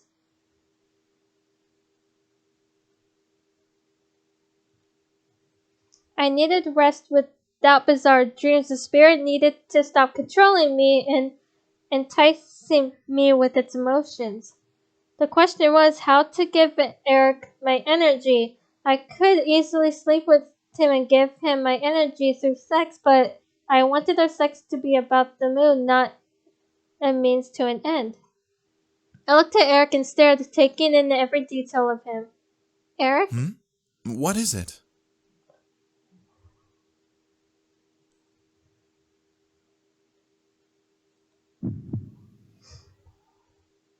Erik seemed confused for a brief moment, but eventually smiled, crawling towards me. I leaned forward and smiled as Eric's lips gently pressed against mine. He tasted absolutely sweet against my lips. It was almost intoxicating, the kiss he was bringing me under. I found that to not be fair of him, being that he was naturally an incubus with the ability to make me swoon.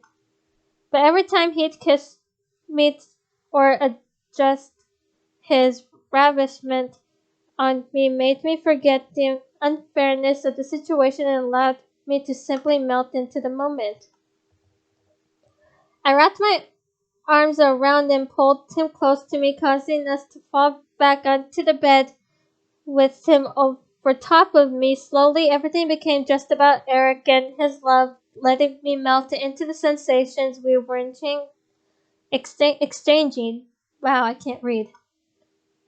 Erik, however, took the moment to pull away softly and stared down at me, looking for permission to continue in my eyes. I knew that I was what I was getting into, so I smiled and pulled him back down to capture his lips again. It was sweet to know how considerate he was about the situation, but I was okay. I let myself go into the moment, closing my eyes and wrapping my legs around Erik. He seemed to get the picture, wrapping an arm behind my arched back and scooting us up to lay with my head in the pillows. Our kiss only intensified as Erik slowly gripped my hips and ground himself between my legs, making me let out a gasp and moan against his lips and causing him to chuckle in reply. I could feel his desire to keep going, clear as day between us. He became slow, almost whatever you pronounce that word, so, as he began to strip himself and me down to become bare to each other. I felt the cool air rush across my skin, making me shudder beneath him. Each kiss he planted on my skin caused a ripple of pleasure to flow through me. It was hard to hold back the moans wanting to escape me, but I allowed a quiet handful out to entice Erik to do more, go further with our foreplay. Looking up at him, his eyes began to glow a familiar gold tint, allowing the fire within my core to ignite and burn heavily. I felt my mind become only filled with thoughts of Erik and screaming his name as passionately as I could. The entire castle would know exactly was receiving my love and whose love I was taking during the night. There wasn't a need for words to be exchanged, for Erik's slow smile grew into a passionate and lustful smirk. His tongue memorized every sweet spot on my body, and he used this knowledge to make my whatever you pronounce that, beneath him, ushering me to beg for more.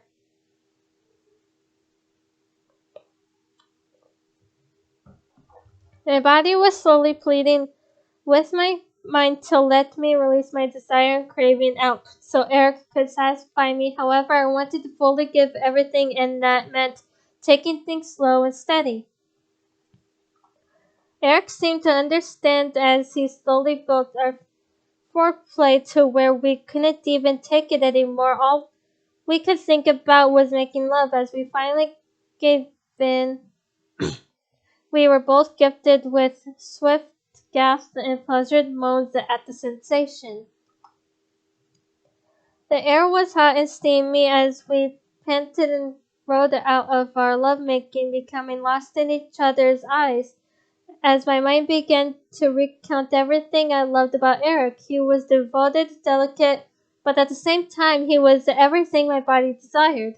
I could only imagine the same thoughts running through his mind as he captured my lips in his and swallowed my moans as they rushed out of my throat. I can't pronounce that, our fingers dug into each other, desperate to rise through our high and simmer into a gorgeously placed afterglow. Our breaths and heartbeats synced, and we were left staring deep into each other's eyes, exhausted but full of love. I love you, my prince. The feelings of joy that rushed through me caused me to nuzzle into Erik's warm embrace, making him chuckle and kiss over my head despite being tired himself.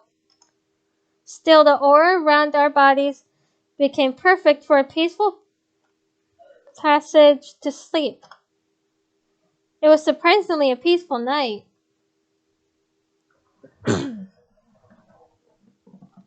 I woke up once again alone. However, I knew that Erik was off training. He seemed happy that he was getting back into the swing of it, despite only able to train for a short time before the final battle.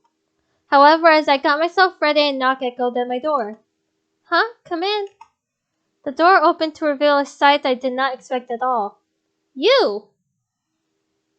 What the fudge are you doing here? My heart froze in my chest at the man who presented himself at my door. Huh? What's wrong? Get away from me! What the hell? I scrambled back away from the demon lord, instantly recognizing him. I found myself against the wall, grabbing the nearest object and chucking it at him. If this was going to turn into a fight, then I would attack before I beamed him with whatever I threw at him. Is it really him? To my surprise, a purple tendril stretched up from the ground in front of him and smacked the object away. How did he have Erik's power? What the? Love, what's wrong? Why was the demon lord calling me love?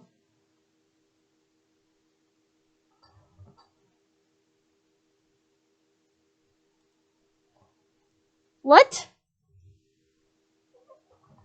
Something was up. He wasn't attacking me or doing anything other than standing in place. His face was painted with worry as well, an expression I would never have imagined seeing on the demon lord. I held my head and closed my eyes, trying to calm down. This had to have been the spirits doing just another trick. Stop it! Princess, what's going on? What in the world? I opened my eyes again to see Erik with a face, I can't pronounce that, with worry and panic, and the tint to go by his head was the object I had thrown at him, but he stood where the demon lord was. How? I buckled down onto my knees and curled over myself, wrapping my arms around my body. This was too frightening, too real. What was happening? I looked up to see the spirit floating slightly behind Erik before fading away. I knew it. But how was the spirit able to make Erik look like the demon lord? It was a twisted method if it was trying to get me to like it. Erik knelt down gently, wrapped his arms around me, nuzzling my head. Shh. It's okay. I barely noticed that I was shaking and whimpering. I couldn't really stop myself. The man who had trapped me here appeared before my eyes all of a sudden. Then he vanished into the man I swore to love. Erik kissed the top of my head. The spirit must be playing tricks on you again. We'll remove it soon enough. I promise. Oh my god. I nodded, believing in what Erik said. This would only last a short while, then the spirit would be gone. My gosh, that's so messed up, dude. The minute I stepped into the library, Shadow turned from his scrolls to look at me. That was a first. He was going to greet me properly now. His raised eyebrow threw me off, though, as if he wasn't expecting me. I walked to the center of the space, summoning my dark dagger and becoming mentally ready for more reactionary defense training. However, Shadow raised his hand to me, causing me to relax a bit. Your training is over. Oh. Wait, what? What did he mean? I opened my mouth to protest, but Shadow held his stern gaze. I have taught you how to defend yourself, and how to traverse a plane that renders you temporarily untouchable. That was all I was required to teach. You are free to train on your own without a mentor now.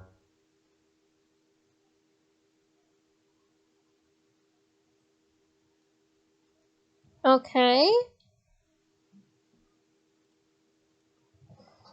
I felt like I was tossed into the deep of a lake. I wasn't told anything about losing my trainer at any point. Still, I knew that what he was saying was the truth. He was right. I wasn't expected to learn how to really fight or how to beat someone.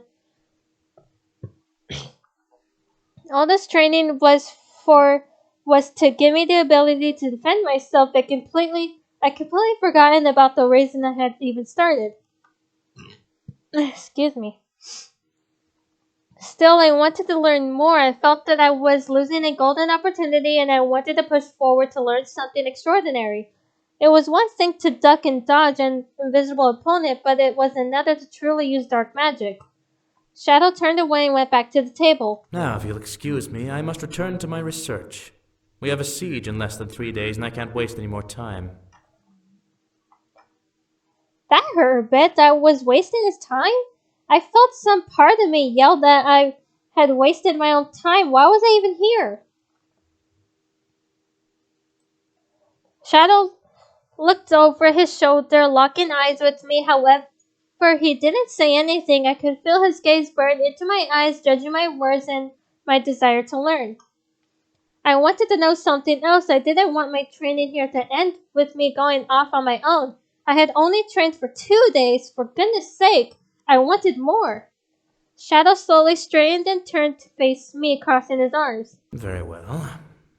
I would like to see if you are able to perform a rather difficult spell.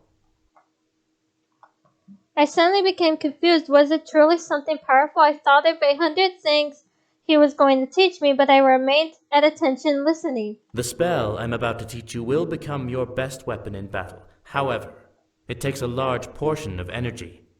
You may not even stay conscious after casting it. Are you prepared to try? I took a moment to consider it. While it seemed powerful, something about it seemed off. I could possibly pass out. Why would I essentially be jumping levels so fast? Was this something I should be afraid of?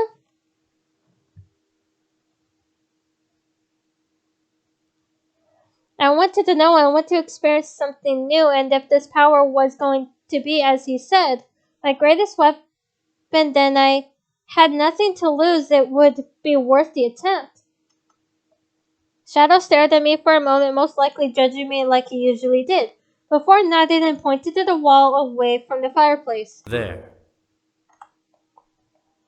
I looked over, became lost. I saw my own shadow simply lying against the wall and flickering slightly from the fireplace. What was he wanting me to do with it?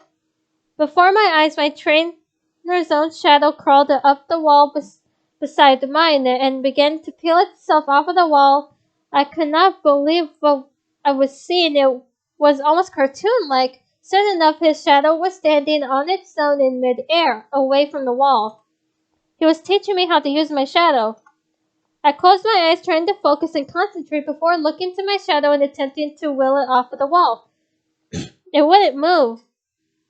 Much to my displeasure, causing me to focus harder, it had to come off of the wall somehow.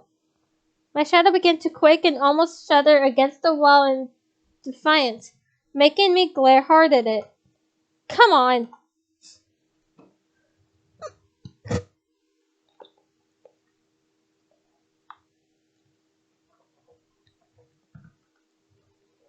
It shook violently before finally starting to push itself off of the wall and to the full three-dimensional being. I stared as it settled onto its feet and stood at attention for me, as if it were awaiting my orders. This was by far one of the coolest things I had done. Hang on.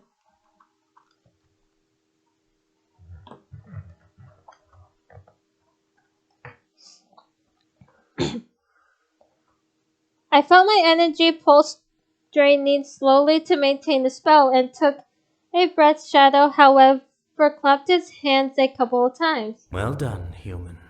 Thank you.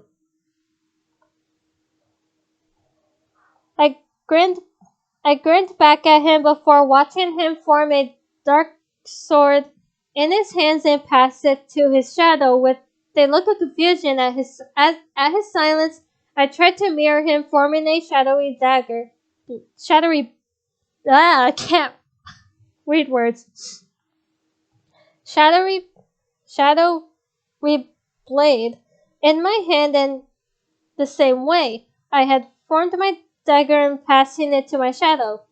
For some reason, staring at my shadow holding a sword seemed off to me, but maybe that was because I was human casting this magic for the first time. There were always times for first after all, and this was definitely an impactful first.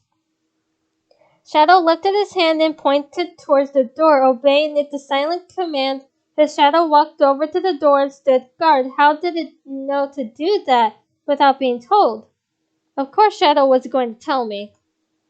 I looked at my shadow and tried to think of what I could have it to do.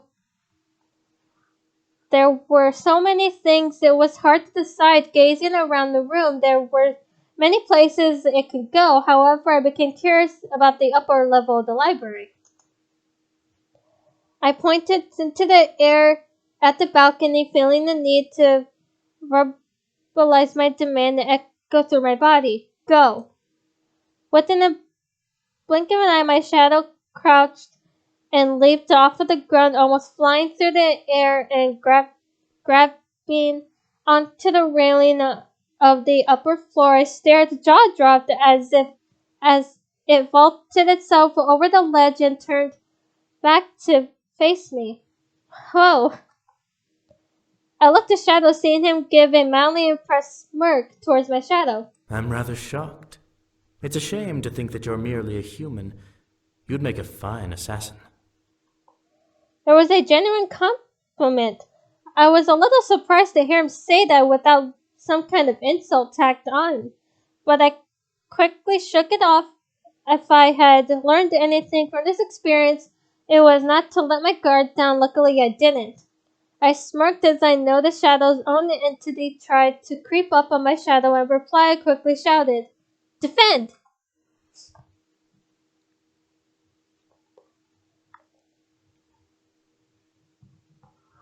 My shadow acknowledged my command, and as if it knew where its enemy was, it turned and braced itself as my trainer's shadow tried to slice through it. Both swords clashed, causing a splash of dark matter to erupt from the impact, but as soon as it happened, Shadow dispelled his entity with a smirk of his own. Well done. Very well done. Thank you. I grinned from ear to ear. My shadow disappeared on its own. However, Shadow raised an eyebrow. Your practice is not over. Again. I felt another smirk grace my lips. Finally. I trained through the day, stopping every now and then when my energy was low and refueling with food and a break. I was happy to have this new ability, but he hadn't been kidding. It definitely wore me out.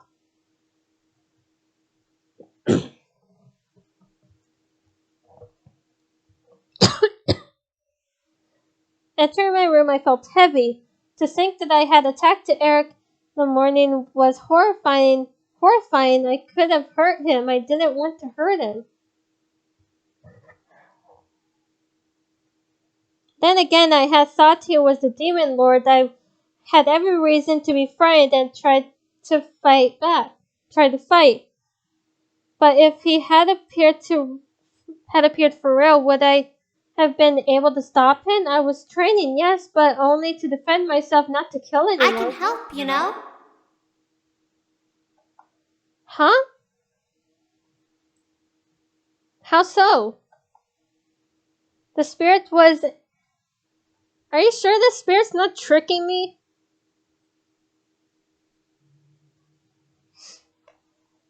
The spirit was interesting me again. The room around me felt frozen in time once again. You can help me with that? Help me with what? With a lot of things, actually. If you want, I can give you really cool powers. I'm not so sure if I trust this.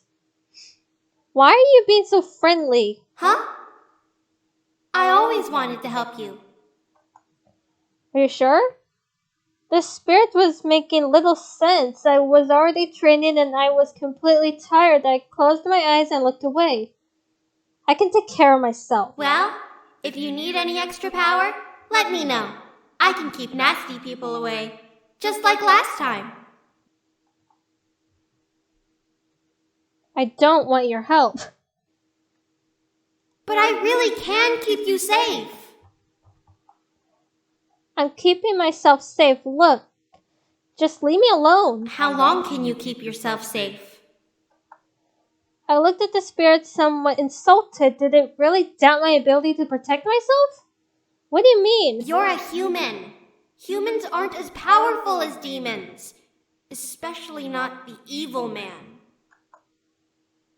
Before my eyes, the room around me shifted into the interior of a dungeon. I panicked, looking around while being trapped in place. Smoke slowly eased into the space from the dark corners, making me cough and wheeze. What was the spirit doing? Stop it! Use my magic! What?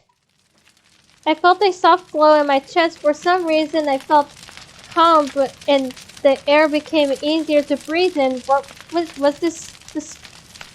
Was this the spirit's doing? What? Soon fire began to peek in and I was surrounded in flames.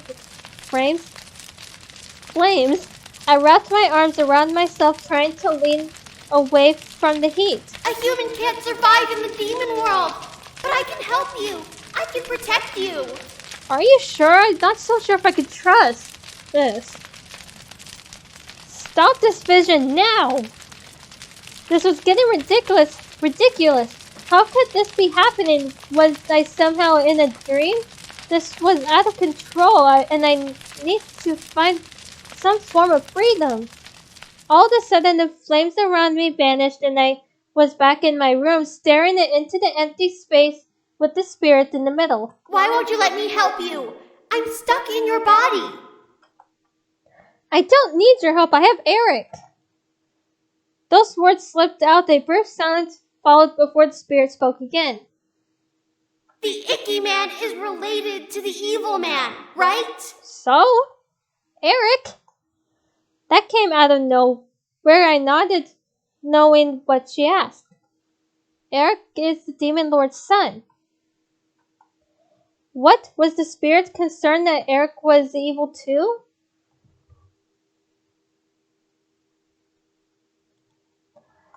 Just because he's the demon lord's son doesn't make him a bad guy. Does he really love you? How can you ask that? I stared at the spirit, trying to see where that question was going. It was trying to sway me, so I smiled and nodded. Erik indeed loved me more than anything. He does, I know it. And if he doesn't? What if he's lying? He wouldn't lie to me. He could be. Demons always lie to get what they want. I was lied to. You were? Someone, a person, made a promise to protect me. But they didn't. The room became darker and colder as the spirit began to suddenly cry. I felt horrible listening to it weep. Before I could comfort it, though, it vanished into the air, leaving me in the room as time began to move forward once more. I let out a sigh and rubbed my head. This was getting ridiculous. When was I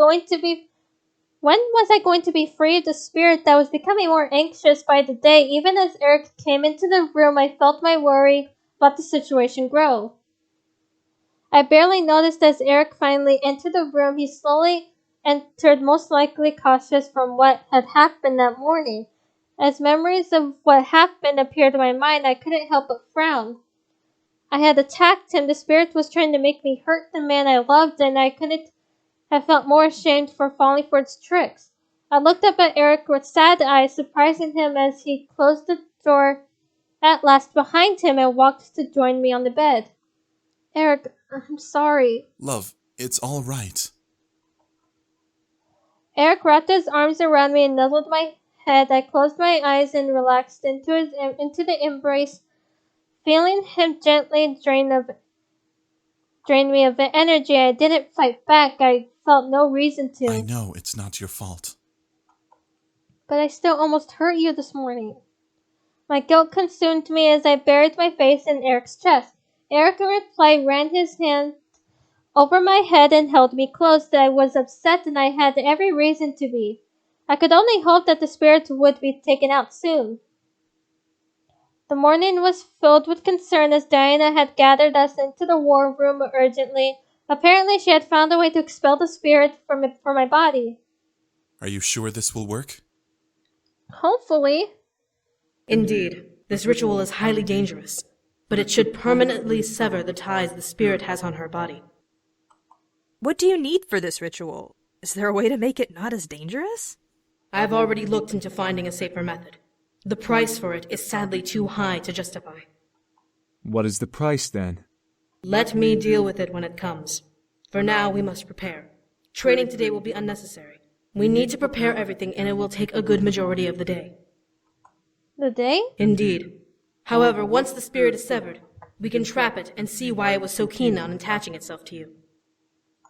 It's strange. Why would a demon spirit pick a human to latch itself onto? Good question. Well, what are we waiting for? Let's get going! What do we need to do? You all need to be here in case something goes awry. As for you... Diana looked to me and gestured to the table, which was clearly safe for a small pillow. Lie down, and I'll prepare the rest. I nodded and walked to the table. Erik, being a gentleman he was, helped me up onto the surface. I gently leaned back and got comfortable, shifting the pillow beneath my head. She will lock herself within her mind and speak to the spirit. If the spirit is angered enough, it will take over the body.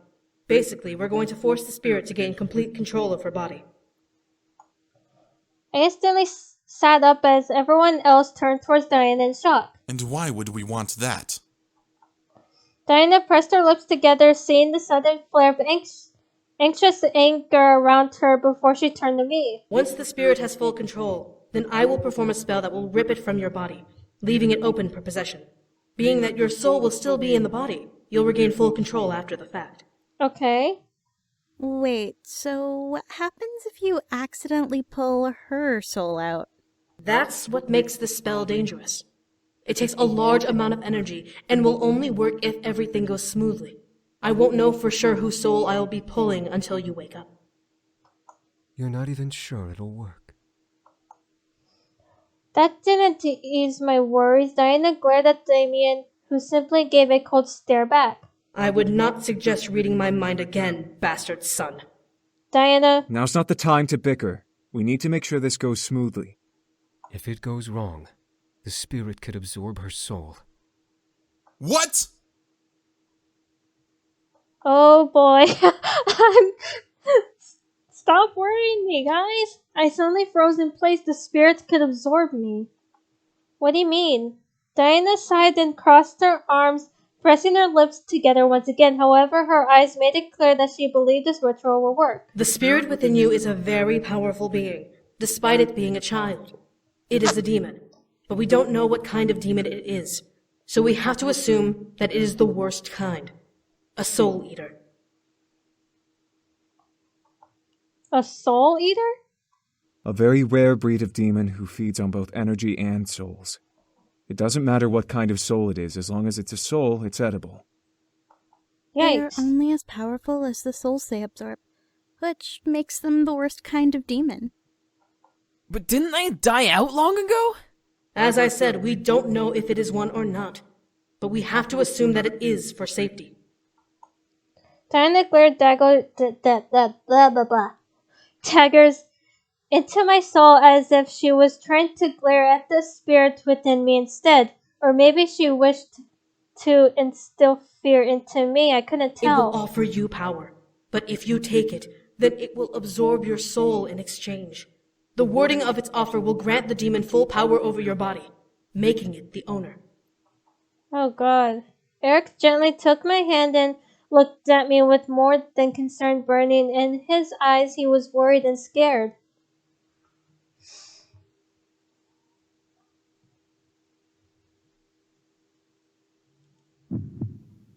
I gently caressed his cheek. I needed to not only comfort myself, but I needed to show Erik that everything would be alright. Sure, there were doubts about this whole ordeal, but I needed to do this. It's like, do we have any other choice? Erik gently held my hand and kissed over my knuckles, slowly calming down. It would be alright. I had to mentally prepare. I closed my eyes and took in a few breaths before looking to Diana. I'm ready. Diana nodded as I slowly leaned back and relaxed once again on the table. Erik still held my hand, waiting to be told to let go. Surprisingly, Diana didn't request it of him. Keep holding her hand. If something happens, you must get into her mind and aid her. Erik nodded, as did I. Diana hovered a hand over my face, my gaze pinned on her palm. What was she doing? Close your eyes and sleep. This will seem like moments for you, but it will be hours for us. Okay. I nodded and closed my eyes. Hopefully this will work. My goodness. Almost as soon as I closed my eyes, some sort of energy began to take hold of me. Was this Diana's doing or the spirits? My nerves began to tingle and my body felt light as a feather. Energy ebbed and flowed through my body and I felt like I was falling through water. The space around me became thick with calm and almost emptiness. Was this a forced dream? I know what you want to do. Finally, the spirit made itself known. The space around me brightened to reveal a patch of forest. The image of my surroundings flickered and swayed slightly, reminding me that this was only an illusion in my head. Hey, whatever your name is. In the center of the space, however, appeared the spirit in its orb shape. Would I ever see what the spirit actually looked like? I finally walked over and stood before the spirit. Excuse me. Were you doing this so you can get out of my body? But what if I don't want to leave?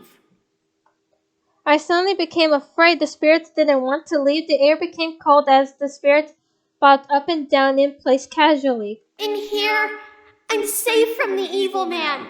He can't find me here, and he can't hurt me.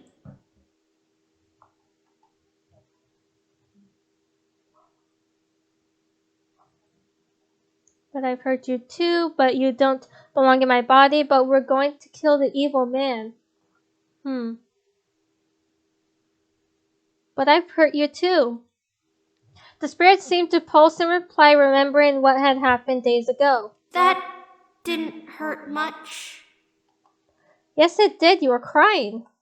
The spirit circled around my form in observation. Wow. I can help you, though. I really, really can. I'm not listening anymore. No, listen, I can. I can protect you from being hurt. Really. What do you mean? I don't trust this. The force began to quake and suddenly shifted to the side I hadn't seen in a while. My heart suddenly became light as I gazed at the room around me. My room. My dear. What? Suddenly I felt a pair of arms wrap around me. They felt like snakes, slowly sliding around my body, with one across my chest and the other around my waist. Both pressed my back tightly against a warm and somehow familiar body. I felt disgusted by the fact, but found no strength to fight back. A head caressed my shoulder and the side of my neck with a tortuously slow touch. Is that how you pronounce that? My sweet, delicious bride-to-be. You'll spoil a demon such as me. Erik? I can help you fight him off. This was an illusion. This was some sort of trick to make me believe in the spirit. I knew it. But the fear within my body became real as Erik's fingers danced over my body. I didn't want this. A warm glow in my chest began to pulsate as a lavender wave of energy pushed against the arms around me. What the? Use my magic! Get him off of you!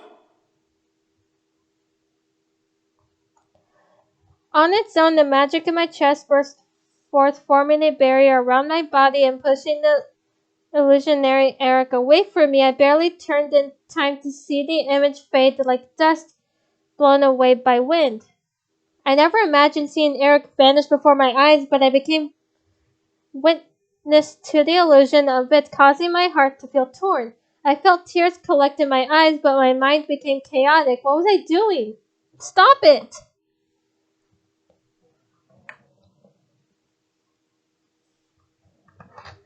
I knew what was happening. The spirit was trying to show me an example. I wouldn't let it influence me. My scream echoed and shook the room. Princess! Yikes. The image around me quickly reformed to the forest from before, and I watched as Erik appeared from the brush. The spirit quickly moved to be near my side as Erik glared at the spirit. That's enough! No! I won't do it!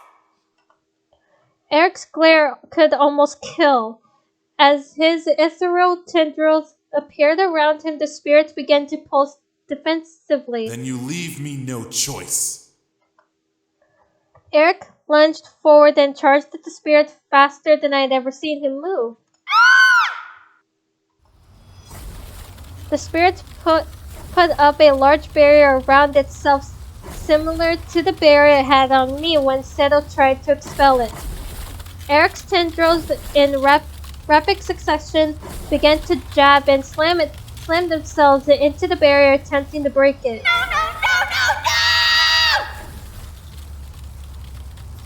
I had to stop this. I didn't want the spirit to get hurt, but I didn't want Erik to get hurt either. Stop it! I ran for them, needed them to stop. The spirits needed to be angry, but not like this. Princess, stay back! I won't do it! No! The barrage continued without mercy. Listen to me! I can help you! Don't do this! With each strike, Erik threw at the spirit. The barrier quaked and pulsed with energy. Over and over, the sound of magic clashing reverberated through the space we were in, making the imaginary imagery around us vibrate. Oops. Erik's face hardened into a look of pure determination and anger. He truly wished to help me and protect me. But the spirit was still a child. Well, what was I going to do? We had to make it take control.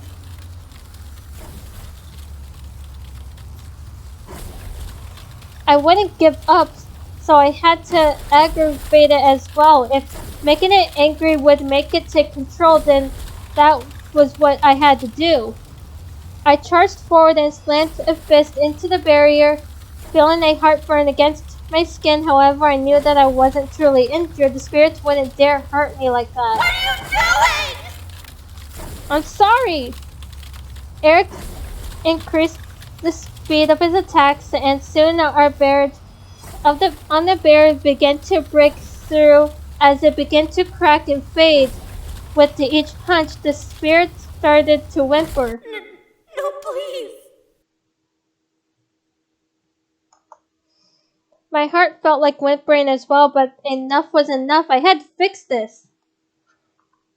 With a final attack, Erik and I landed a blow together, smashing through the barrier and impacting the spirits. To my surprise, the attack landed against what felt like a glass orb.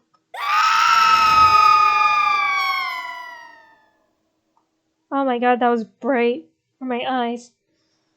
As the final blow made impact with the spirit, a rush of bright light engulfed the area as it did, I felt my form spasm and flicker, causing me to look down at my hands through the blinding light. I could see them trembling as they slowly began to turn transparent. What the? I looked up to see Erik rushing for me, panic written all over his face. What was happening? I began to run for him as his body began to glow a deep red and purple color. Erik! Within seconds, Erik reached me and wrapped his arms around me, surrounding us both in red glow. I felt safe, and transparency in my hands faded away. I've got you! Don't let go of me! Alright. I nodded and gripped Erik tightly, feeling something try to pull me away. I shut my eyes, focusing on staying close to Erik, digging my nails into his vest and shirt. I pulled myself against Erik's chest. My breath felt as if it were trying to escape from my lungs, but Erik gently moved a hand to tilt my head and covered my mouth with his. I felt him breathe and replace the air I had lost, desperate to keep me alive. Was I dying? At last, the pull on me stopped, and the world around us grew dark. The forest was gone, the spirit was gone, we were safe. As Erik pulled away and looked down at me with a small, slow smile, I felt happy and relieved. I had been saved from whatever the spirit tried to do, and I was thankful to him for rescuing me when I needed him. I must have been strong, but being in Erik's arms always made me feel stronger. Erik and I collapsed into each other, closing our eyes and escaping the depths of my mind at last. I wanted to rest a while longer. I felt my body slowly come back to life as I awakened, as if from a dream. My eyes were blinded by the light from the room, but slowly adjusted so that I could see everyone staring at me in relief. She did it.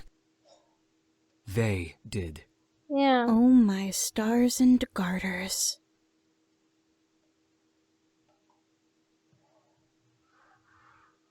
I slowly sat up, rubbing my head and looking around from everyone's faces. No one had rested. How long had I been out? Had we been out? As I thought of Erik, I looked to my side to see him slowly rising from his sleep as well. Still holding my hand, I smiled, remembering how he sat by my bedside the day Diana came for him. Nostalgia hit me hard as I pulled Erik gently to me and wrapped my arms around him. Love? Hey, I'm here, Erik. My heart felt like singing and 1,000 songs. This was all too amazing, and I was as joyful as could be. There was no hint of the spirit left within my body, and I could tell that everything was all right now. I was free to show Erik how much I loved him. Aww.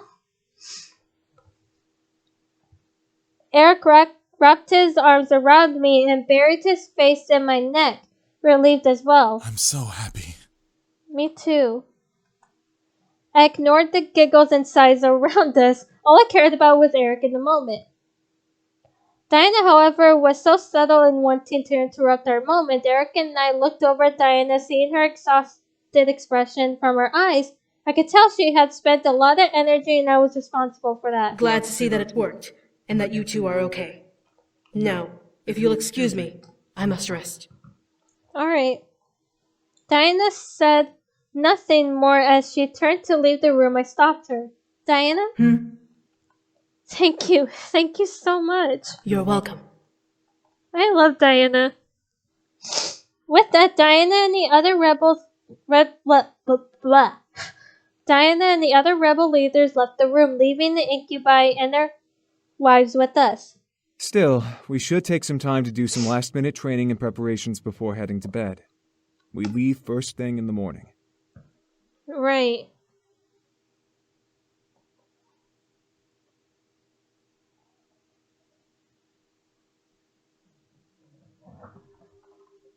Everyone nodded in agreement. I, however, felt the events that just happened occurred weighed me down, and I tiredly lowered my head. I'll just head to the room if that's alright. Huh? All right. I'll be there soon. I nodded and waved to the others before heading towards my room and making my way to the bed that called my name. I began to make my way to the room but stopped as I heard the sound of whispered voices sneak out through a barely open door. So, we're all in agreement? We have to. We don't have any choice anymore. It will be for the better, I'm sure. Indeed. I peeked into the room to see the interior of the library where the 4 rebel leaders stood in a circle. Sergeant leaned against the fireplace mantel while Rabbit and Shadow sat in the 2 empty chairs. Faye, however, floated to and from side to side in anxiousness. What were they talking about? I was so engrossed in figuring out what was happening in the room that I didn't notice the figure coming up behind me and pushing me into the room. Ugh! Sir, I found your student eavesdropping.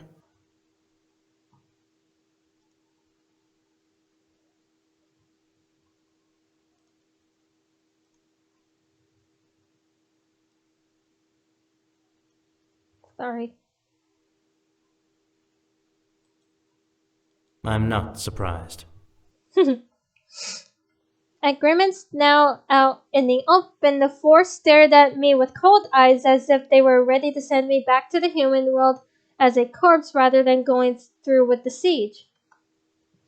I looked up at all of them as I slowly rose to my feet to eyeing each leader as I considered running for the door. However, they each looked to each other in contemplation. I can't read. Say, you didn't hear anything, did you? No, I swear. What was the last thing you heard? Something about having no choice? I suddenly felt the guards of each leader behind me readying their weapons. What the hell? Were they seriously going to kill me for walking by and eavesdropping? Whoa, whoa, whoa! Hold on, guys!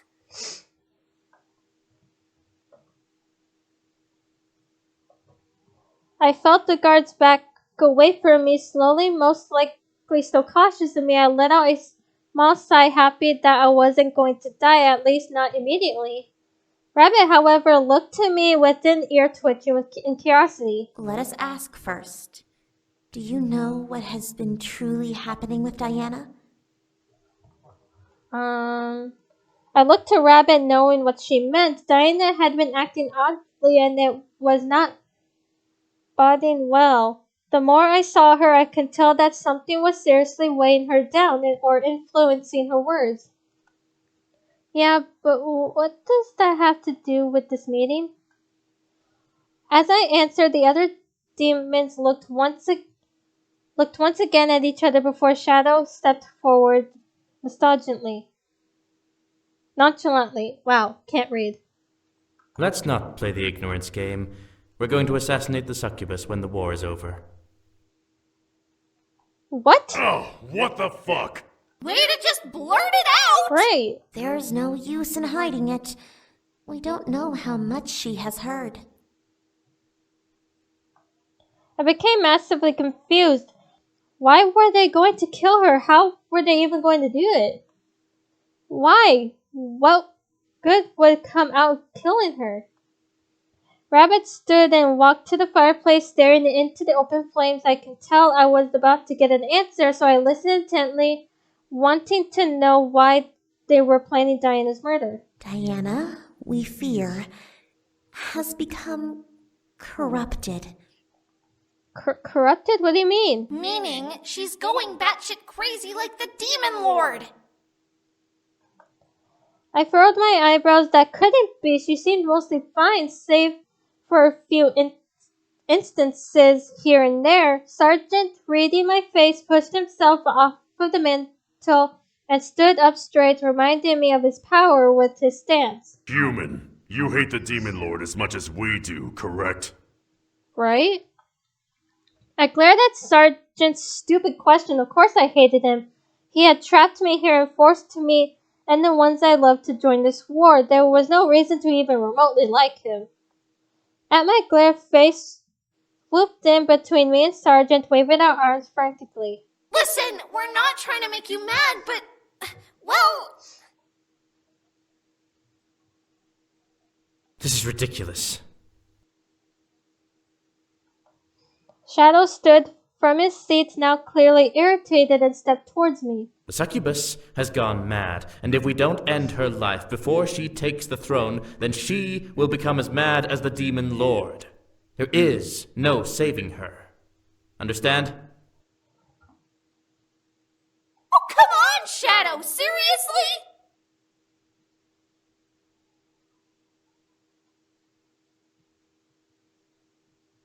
Hang on.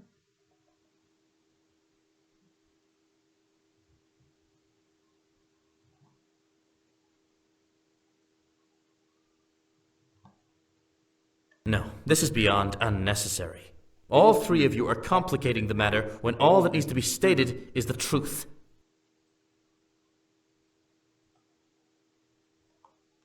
But how can that be? How is Diana mad like the Demon Lord? None of this made sense. Diana seemed mostly right in her head. However, she was strong enough to lead an army and help me survive until now. She even aided the Incubi. These weren't the actions of a mad woman. Shadow rolled his eyes and went back to his seat as Faye put their hands behind their back, swaying a bit in the air. Well, here's the thing. Here in the demon world, emotions and stuff can be uber powerful. Things like extreme grief or euphoria can even become energies on their own, while other feelings become, well, they can become very, very bad things. Like madness? Yeah. Madness is more than just a head-mind thingy. Here in this world, it's like a leech or a virus. When a demon catches it, madness just grows and grows until it consumes them, like it did with the Demon Lord. Taking the new information in, I looked to the floor, thinking of the Demon Lord and how psychotic he was said to have become. He waged wars and apparently enjoyed burning down kingdoms and slaughtering the innocent. If that was how far madness would take a demon, then I feared for anyone who was capable of falling into it. You can become mad in multiple ways. By being born mad or being infected by it.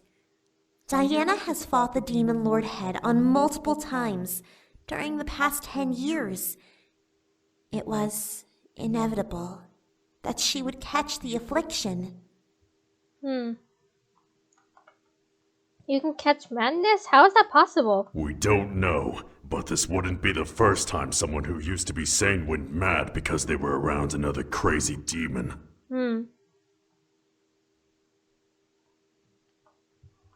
There was an uneasiness in the room. Something told me that none of them believed that was the true cause.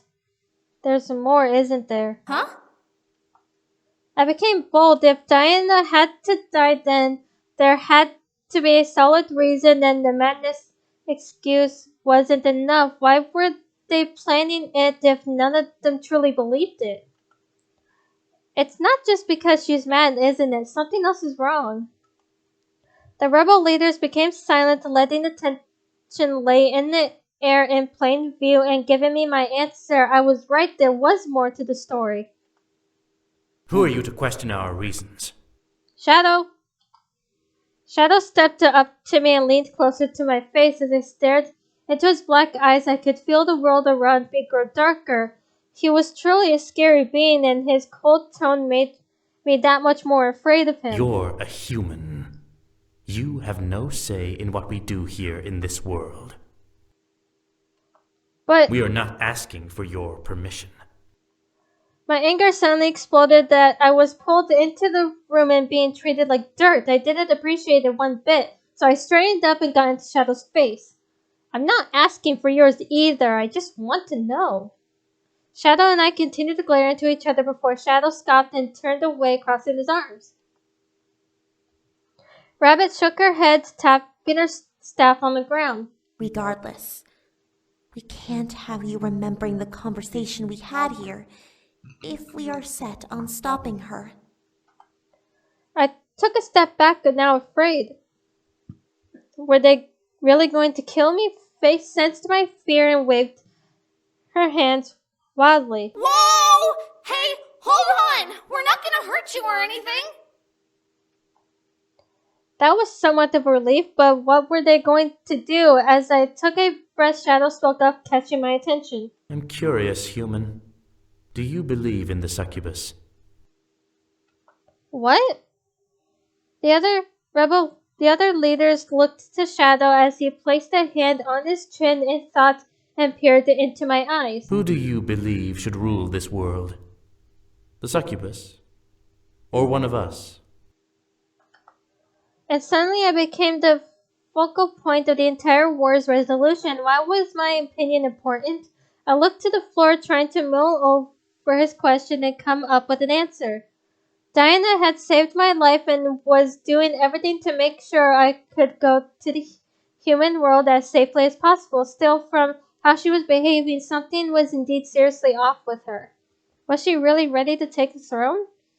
The 4 rebel demons before me, however, were all smart and balanced each other out in some shape and form. I can tell that they could all bring peace to the world in some way, but did Diana really have to be eliminated for that to happen? I felt like I was standing on a whatever you pronounce that. I knew that if I sided with Diana, then she would eventually be eliminated by these 4 unless she found out beforehand. I could warn her, but what if these demons erased my memories or threatened my life? I was balancing on the edge of a knife and had to pick a direction to fall. I closed my eyes and answered his question. They were right. She was very powerful, and if she truly was corrupted, then she needed to be cut off before she caused any damage. Thoughts of revenge rumbled in my mind, reminding me of how horrible she had been in the human world. When she had tried to take the boys away from me, she had the gall to take my energy and test me at school as some sort of sadistic teacher. She had this coming to her. The 4 in the room stared at me, taking in my reply. I'm fairly shocked. Well, now what do we do with her? I waited as the group looked to each other before Faye magically formed a small vial in their hand. Should we give it to her? She's close enough to her. Huh? Give what? Faye ignored me and passed the vial to Shadow, who began to imbue it with his own dark magic. Slowly the glass began to fill with a dark and inky liquid. Stopping a quarter of a way up, the glass began to fill with a dark and inky liquid, stopping a... I'd already read that. Bleh. Was it poison? Shadow passed it to Rabbit, who did the same, creating a purple liquid within the vial and swirling it around to mix the liquids together. The contents separated a bit, causing a strangely beautiful gradient effect. As Sergeant took a hold of it, it began to fill with green liquid, becoming mixed with the poison already within the vial. Finally, Faye took the vial back and shoved a cork into the top before shaking the mixture violently. As they did, a strange gray energy began to glow around it, pulsing like a heartbeat and slowing until it eventually faded away. There. From the tone of her voice, the decision to truly go through with this was solidified. They all were serious in wanting Diana to die. I felt a little pity for what was going to come.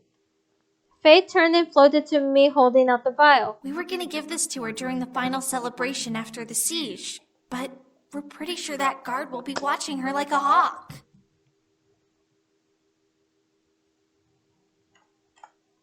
Then why give it to me? Because she trusts you. I have a theory that she'll pull you aside, away from everyone else, to have a little chat before you're sent back to the human world. How can you be so sure? Shadow smirked. Because when we tried to send you home, she tried to slip in an extra item onto the spell reagent list. And according to my recent studies, it is actually very important to demons like her. I suspect that she was going to give it to you as a gift. Since the gate spell didn't work, she probably took the time to find it herself. She'll take you aside and give it to you before you leave, which will give you the chance to be alone with her. Okay. I was surprised Diana was going to give me something important. I was curious as to what it was, but my thoughts trailed off as I stared at Faye's hands, which were still holding a vial of poison. I guess it was a good thing you listened in then. Makes our job a bit easier. I slowly reached out and took the vial, feeling a very subtle heartbeat emit from it. It took every ounce of will I had to not drop it in surprise. Was this thing alive? I brought it close and examined it, practically failing its power. If Diana was as powerful as they expected, then how powerful was this poison? I was paying such close attention to the vial in my hands that I didn't see Faye swooping back behind me and grabbing my head. What the? Sorry. All at once, my mind began to become fuzzy and light. What was happening to me? Is that really necessary? It will lower the risk of her telling anyone about our plans until the chance arises. When it does, Fair. She'll remember everything and know what to do.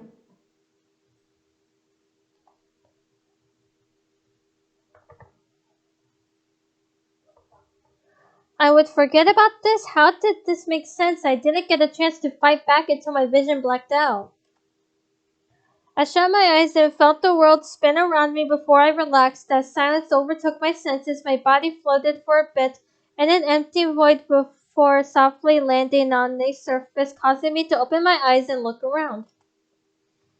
What happened? I was in the hallway on the floor. How did I get there? I was on my way to my room. Weird. I stood up, brushed myself off, and looked around, hoping that no one saw me snoozing on the floor. When I noted that the coast was clear, I quickly continued on my way to my room. I must have been more tired than I thought. I finally reached to my room and let my body fall onto the bed. I let out a sigh of utter pleasure as I felt the cloud-like bed cradle my body on its surface. I was beyond happy. To think this instantly had started with a spirit haunting my body was mind-blowing. How was that even possible? No one would ever believe that, but it happened to me of all people. Then I was kidnapped and taken to the demon world by the demon lords, trapped here unless he or I died. Another crazy and probable event that managed to happen. This entire week had become a wild roller coaster ride of excitement that I would have never expected. Still, there was joy to be found in adventure, and my curiosity thanked destiny for letting me experience it. Now all I wanted to do was to get home and marry the man I loved. As Erik finally entered the room at last, I smiled and sat up tiredly. Erik chuckled before sitting beside me and wrapping his arms around me. Are you all right, princess? Yeah, just tired. We held each other, locked in silence and unable to say anything more. We let the situation we had just gone through sink in, relieved that we were going to be happy from now on together. All we could do in the moment was hold each other and listen to our synchronized heartbeats. As the thought of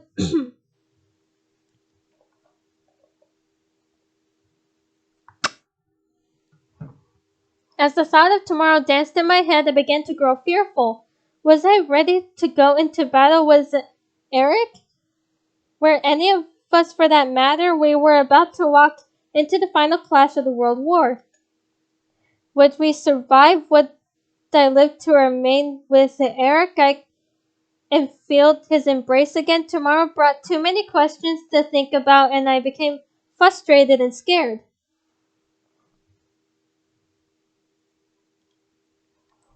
I needed to hold him and treat the night like it was our last. Tomorrow was unpredictable, but tonight was guaranteed. Before I continue, I'll be I right needed back. to hold him and treat the night like it was our last. Tomorrow was unpredictable, but tonight was guaranteed.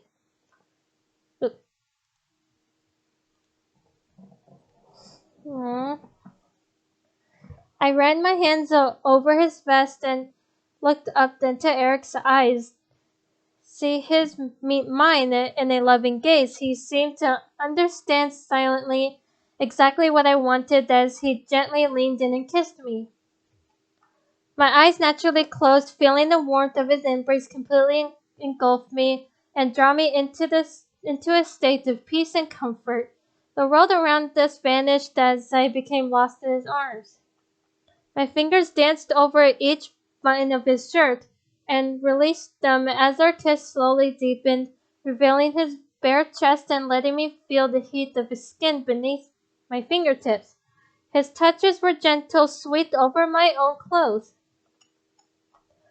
The mutual need between us was as fluffy as a fairy tale, and with nothing to hold me back anymore, we would drift into a blissful euphoria in each other's arms before the battle for my freedom began.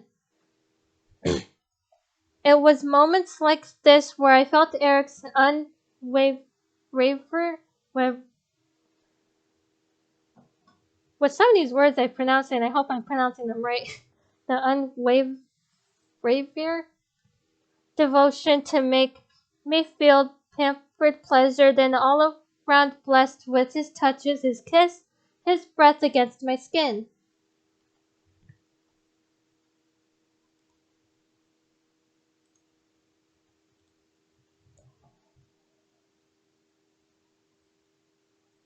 Still, his intricate hold on me only escalated as the clothes between us were tossed away from us, leaving us bare and leaving me in a wanton state of mind. In a state of mind in his hands, I was perfect putty for him and to meld, and every caress over my skin was paradise. My body drowned in ecstasy. Wow. As his fingers massaged over my skin, his kisses over my shoulder, shooting little jolts of pleasure through my spine as our voices drifted to soft sighs and moans. I was his princess, and he was going to serve me every bit of his love, hugging me to him from behind and ravishing me as if he knew exactly what I wished to feel. He was just that intuitive to my feelings. That part of him was one of many reasons why I loved him. Even as his touches became more heated and his grip on me tightened, I could only release moans upon blissful cries within his love. My fingers became laced in one of his hands as his other explored every sweet spot of my body. The ride became a misty haze of pleasure, my fingers on my free hand bearing. I got hiccups, I apologize. Bearing into his copper hair as his hold over my waist guided over our love making. The grip we had on our entwined hands tightened with each pulse of pleasure that rushed through us. Our names became a repeatable chant echoing through the room as the air became filled with heat and the bittersweet smell of sweat. any other sound between us became carnal and wordless. We knew exactly what to do and how to drive each other toward a joint pinnacle of pleasure. As we peeked over it, the loud cries we released became the sweetest thing I had ever heard, bearing itself to my memories. The afterglow was just as perfect. Erik's arms around my waist and his loving kisses over my cheek and neck. I love you. I will always love you. Erik smiled and nuzzled me before pulling me against his body, giving his chest as a pillow to rest on. I gladly took it, nuzzling him and listening to the sound of his beautiful heartbeat pounding in his chest. His heartbeat pounded for me. I could hear the love beat in each pulse, and it made a smile dance over my skin. I became confident and filled with determination, ready for the day to follow. Tomorrow would decide everything. The day of the siege had finally dawned. We had arrived at the Demon Lord's castle, and we were as ready as we could be. Many armies bearing different banners and colors washed over the grounds before the castle, ready to rush in and lay waste to the Demon Lord and the remainder of his forces. All of us shared a common enemy, and upon his I can't pronounce that, would all finally know some form of peace. Even during the roll call of the major generals, the air became full of determination and pride. Mirth! Avarice! Nadia! Fiorna! Aradum! Each name called became a mark on history. This was the war to bring freedom or destruction to the demon world.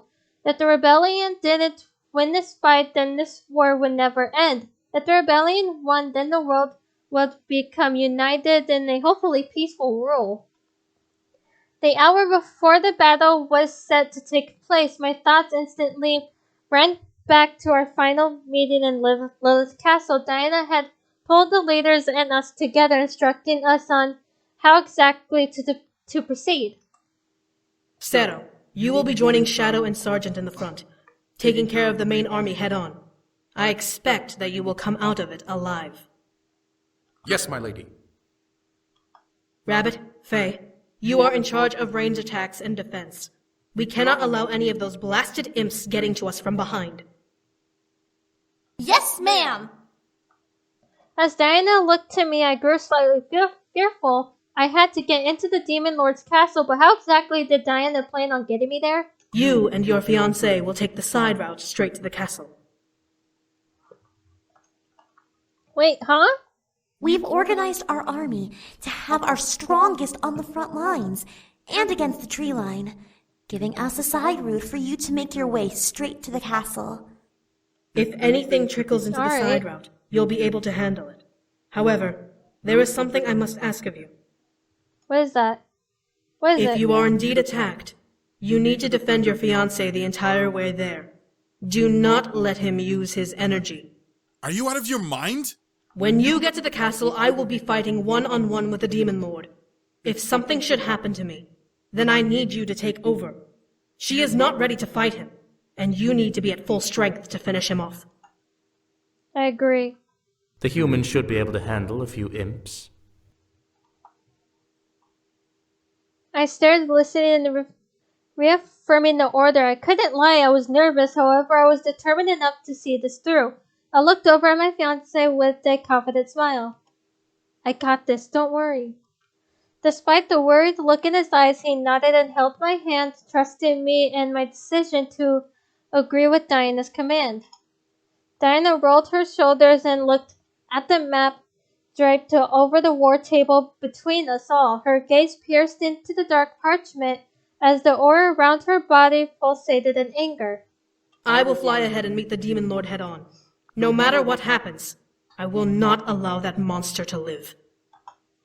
The pure determination and anger in her voice practically sent a shiver down my spine. She was set on seeing this through to the end, and I was sure that she was willing to even die if it meant taking the demon lord with her. The remaining incubi and the wives were asked to stay behind the army and guard the main base where Rabbit and Faye were stationed. Excuse me. They needed as many eyes as possible in the back of the battle, so the four couples were perfect to keep things in check. As they agreed, the meeting ended and the mental preparation had begun. The idea of the upcoming battle scared me, sending waves of fear and worry up and down my body in response to the thought. So, my warrior princess, are you ready? I want to say yes, but I'm scared. Erik gave me a comforting smile and gently leaned down and kissed my cheek, wrapping his arms around me softly. I promise. I will protect you from anything that comes our way. I listened to him speak before nodding, taking in a deep breath. Everything would be okay. We would be fine. I had to believe in myself and get us to the castle when the time was right.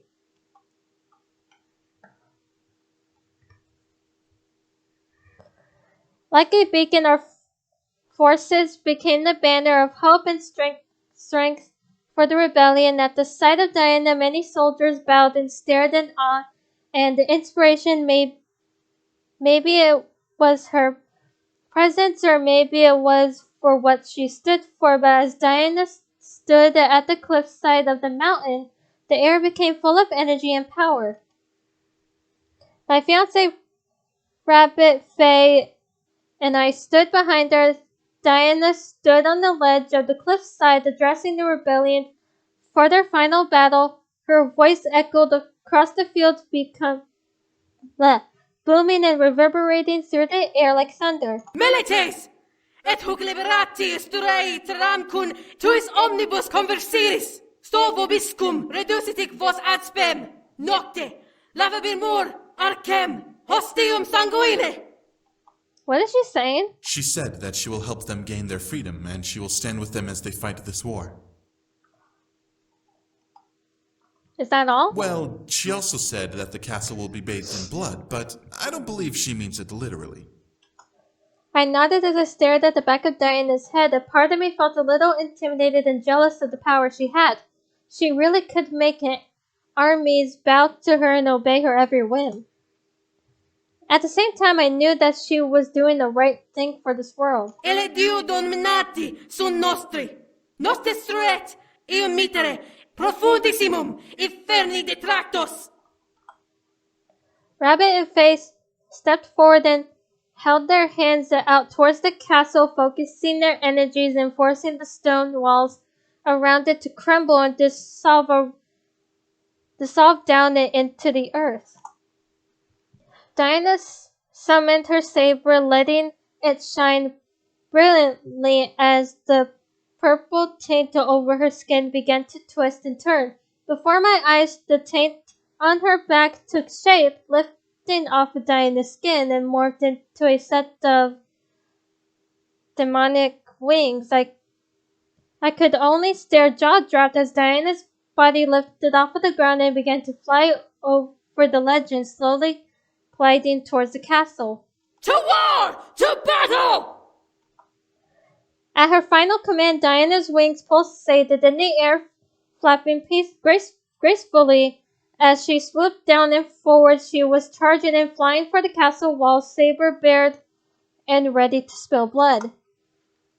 As the armies below began to bellow and march forward, Rabbit took a hold of my shoulder and turned me away from the castle to face her. Come, we must hurry. Understanding the need of urgency, I nodded and rushed forward with the rest of the incubi towards the slope down the mountainside. Everything is in order. Sergeant Diana's guard are at the front lines, while Shadow is with his legion to the west. Okay. Is our route clear? We've done what we can to keep your way clear. We'll try to make sure the battle won't break through the path. I nodded, feeling the need to rush nip at my heels. Pushing me forward, my fiancé seemed to agree.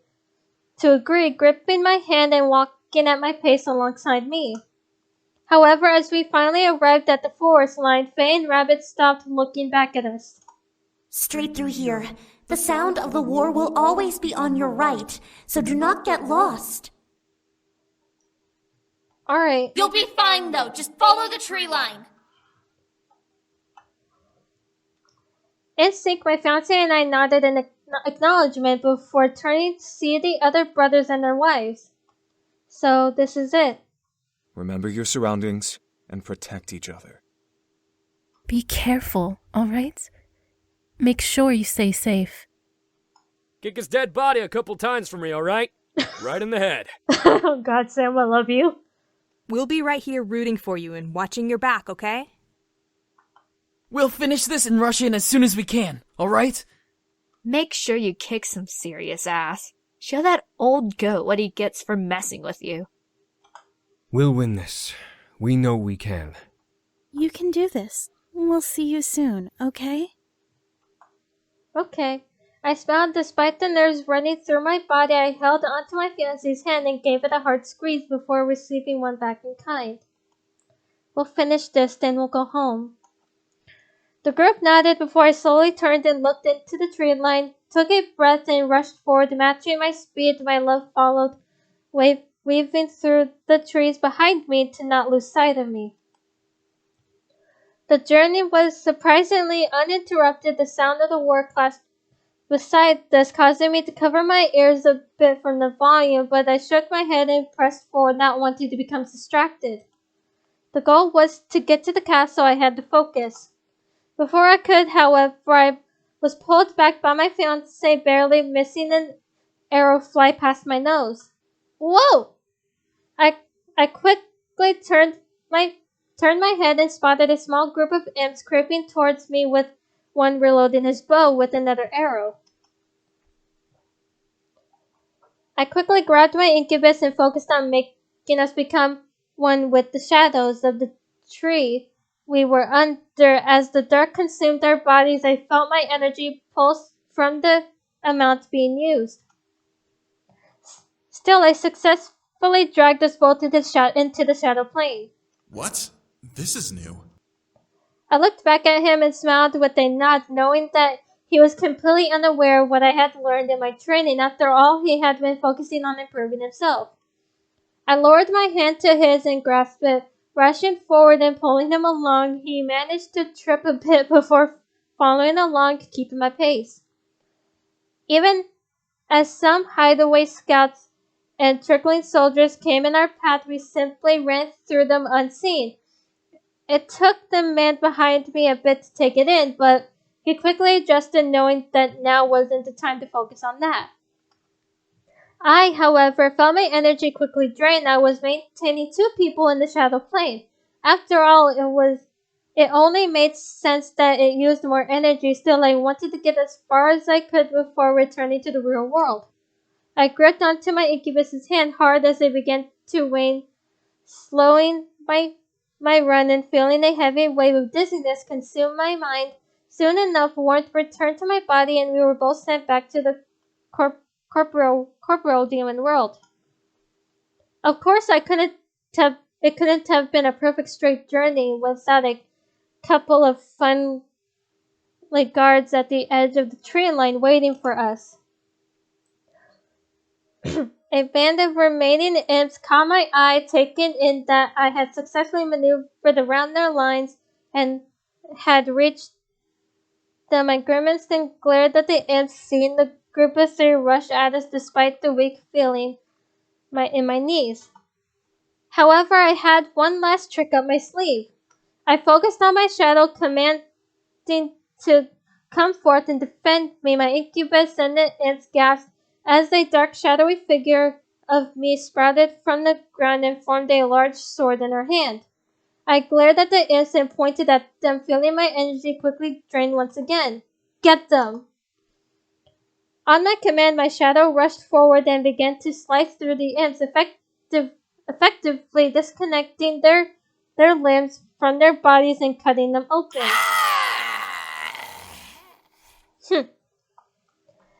Each tried to block, but only managed to have their attacks phase through my shadow like mist. They couldn't touch me, but I could kill them. I smirked as my shadow quickly zipped between them in figure eights, ripping each of them apart before letting them fall onto the ground, bleeding out and wailing in pain. That was all I could do before my energy finally forced my shadow back into the ground, a wave of exhaustion rolling through my body. I began to fall forward, exhausted. My fiancé, however, quickly rushed forward and caught me in his arms. Whoa! Princess, are you okay? Yeah, I'm fine.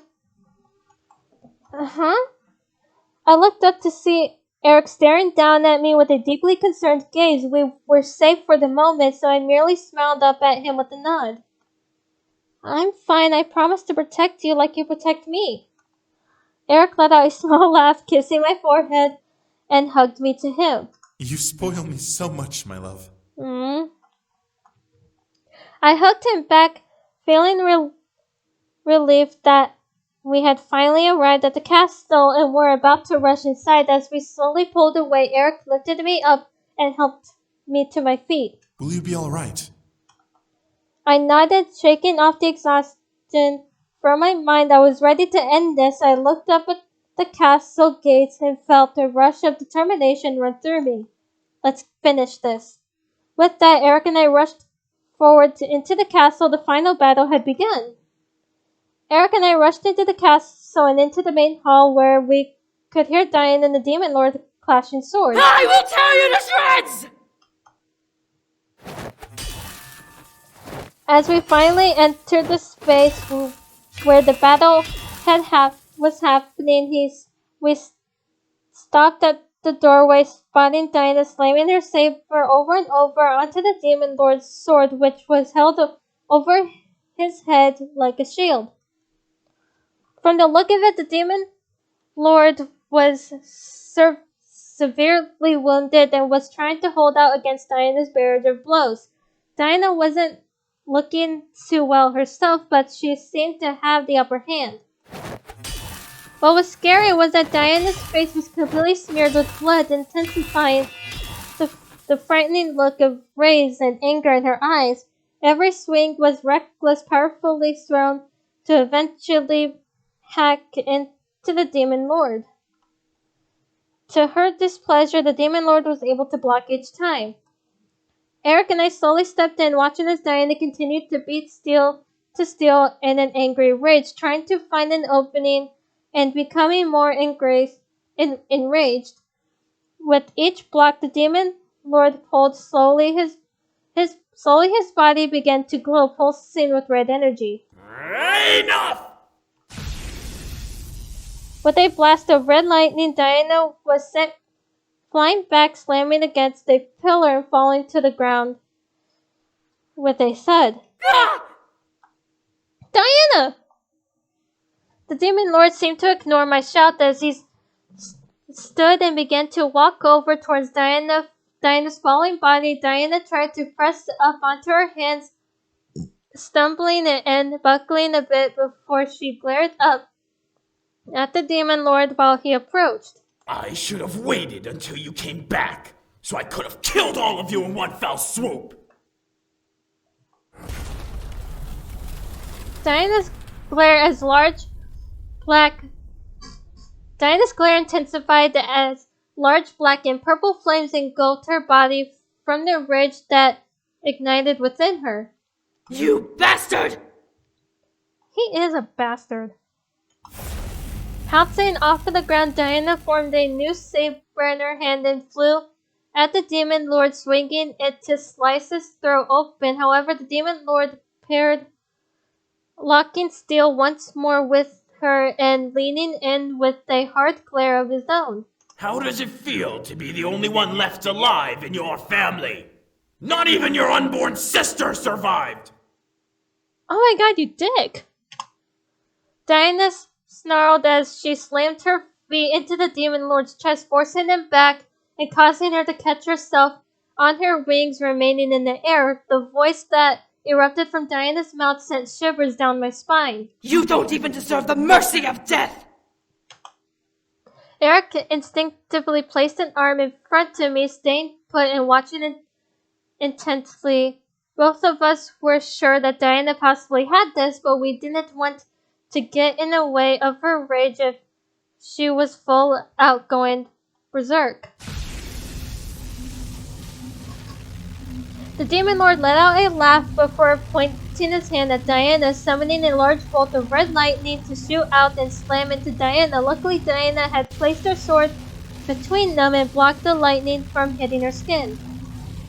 Still, she was slamming back into the pillar she hit before and held there against a stream of heavy red lightning. You're losing your power, succubus! Just like your weak parents! Oh my god, you're dick. With a tearful scream, Diana began to push back, shaking and gritting her teeth. The wounds on her body began to bleed profusely. I don't know if I pronounced that right, but she eventually sent a wave of purple flame-like energy into her sword and letting it climb up the lightning bolt into the Demon Lord's hand. Yeah, screw you! The Demon Lord quickly pulled his hand away, revealing a sizzling and burning aura around his palm and fingers. Diana, weakened, fell to her knees, exhausted, but not out yet. Her eyes still bored into her enemy, not ready to give up.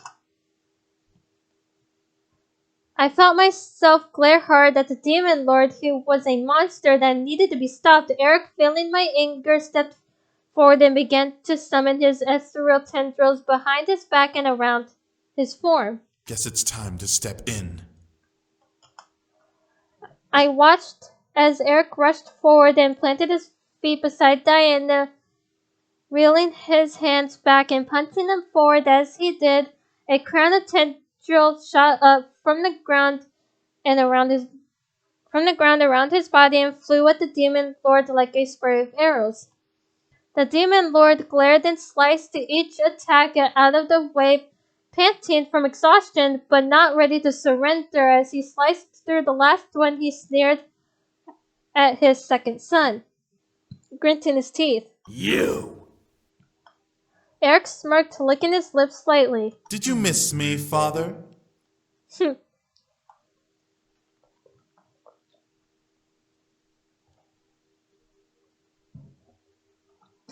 As he finished his sentence, Erik formed another round of spikes behind him and shot them towards his father.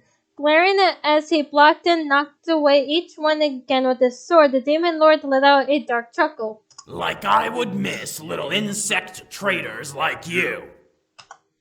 The Demon Lord let out a howl before slamming his giant sword into the floor, causing the ground to quake and a large crack to cut through the marble and charge at Erik's position.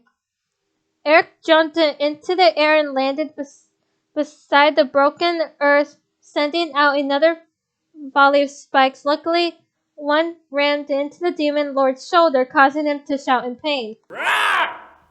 Losing your touch, aren't you? The Demon Lord snarled before ripping the spike out from his body, letting the wound bleed openly before rushing at his son with his sword held high. However, Diana swooped in and slammed her saber into the path of his sword, forming a deadlock. I'm not finished with you! Diana and the Demon Lord pushed against each other, eventually jumping away from each other in aggravation. As Diana landed beside Erik, he stepped in and pointed his fingers to the ground where his tendrils burrowed through the marble and jolted out like a spike trap. The Demon Lord was quick to react, rushing back before the spikes impaled him from below, and glared. This match had become an unfair fight for him, but in our case it was needed to finish him off at last. Just as cocky as your mother! No wonder she was my least favorite. Erik suddenly grew a dark face. The tendrils in his body glowing in a red misty aura. Something snapped in Erik's emotions and the Demon Lord triggered it. Don't worry. I'll send you to a place where you'll never have to see her again. Yikes. Erik and the Demon Lord then simultaneously rushed forward at each other, with the Demon Lord raising his sword high and Erik moving his tendrils to wrap around his blade. Erik and the Demon Lord went to a deadlock, with the Demon Lord trying to cut through the hold his tendrils had on his sword. Erik, however, formed more free tendrils and shot them up at the Demon Lord from below, causing his father to release his sword and jump back.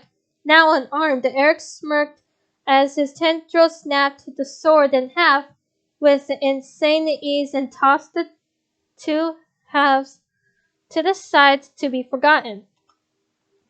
I watched it in anxiousness, hoping this battle would end soon. It was 2 against 1. The Demon Lord wasn't going to win. I, however, kept my distance to make sure he wouldn't attack me. Instead, I had no energy to fight. Taking in what Erik had done to his weapon, the Demon Lord snarled. I can beat you even without my sword. Remember who raised you, boy. Erik let out a large bark of a laugh as his tendrils shaped into spikes once again. I'm afraid you're mistaken. My mother raised me. You were too busy doting on your favorite son to care about me or the others. The Demon Lord growled. His fist became engulfed in red bolts of lightning. I created you. You owe your very existence to me. I owe you nothing.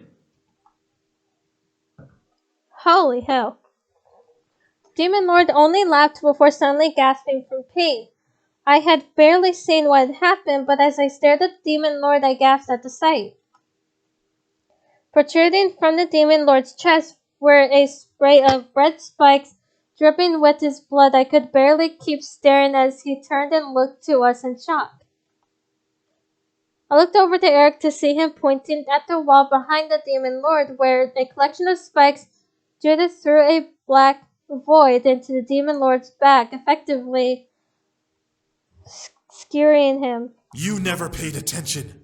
You were blinded by pride, and that will be your downfall. No! He's mine! Erik quickly pulled back his tendrils from his father's body, causing the Demon Lord to fall forward from the pain and momentum. Diana, however, swooped at the Demon Lord and rammed her saber into his chest and garbled gas escaping his throat. Without hesitating, Diana pulled her sword out and stabbed him once again, driving her blade all the way through him to the hilt and snarling into his face. Those were for my parents. A third stab directly through the heart. For my sister! Diana finally pulled her sword out and rammed the pommel into the side of his head, pushing him down to the ground in a lifeless thud. He was dead by now, eyes glazed over in death's cold, breathless embrace. However, Diana didn't care. Diana quickly straddled his waist,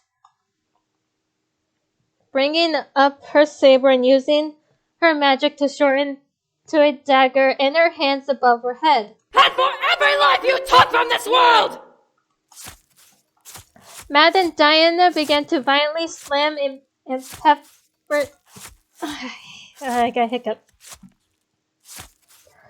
Pepper stabs into the Demon Lord's chest. Erik rushed over and wrapped his arms around me, covering me from the sight, but he was unable to block the sound of Diana's soft-filled screams with each stab. I became a bit frightened at Diana and how she was releasing her anger. However, it was entirely justified. He had taken everything from her and had caused worldwide chaos. It was only natural to demand revenge even after death. This was her last stand with him, and She had dominated his very corpse with her blade, uncaring of the lost spirit no longer within it. It went on for far too long, to the point where Erik had to let me go and walk forward, pulling Diana off of him. She began to fail, dropping her knife and letting it fade as it hit the ground into nothing. No! Let go! Diana! Diana! Erik pulled Diana to her feet and gripped her shoulders, shaking her and glaring into her eyes. Enough! Diana! Diana's eyes were bloodshot, desperate to keep striking his dead body, but filled with emotions and broken inhibition. Wow, I can't pronounce. As she finally took in Erik's words, she shut her eyes and dropped to her knees, releasing a wave of sobs and cries. I walked over to Erik's side, pitying Diana. She must have seen so much death. This was her solace and chance to let go, to know her family was gone because of him, wrenched pain into my heart, but I knew that it was finally over.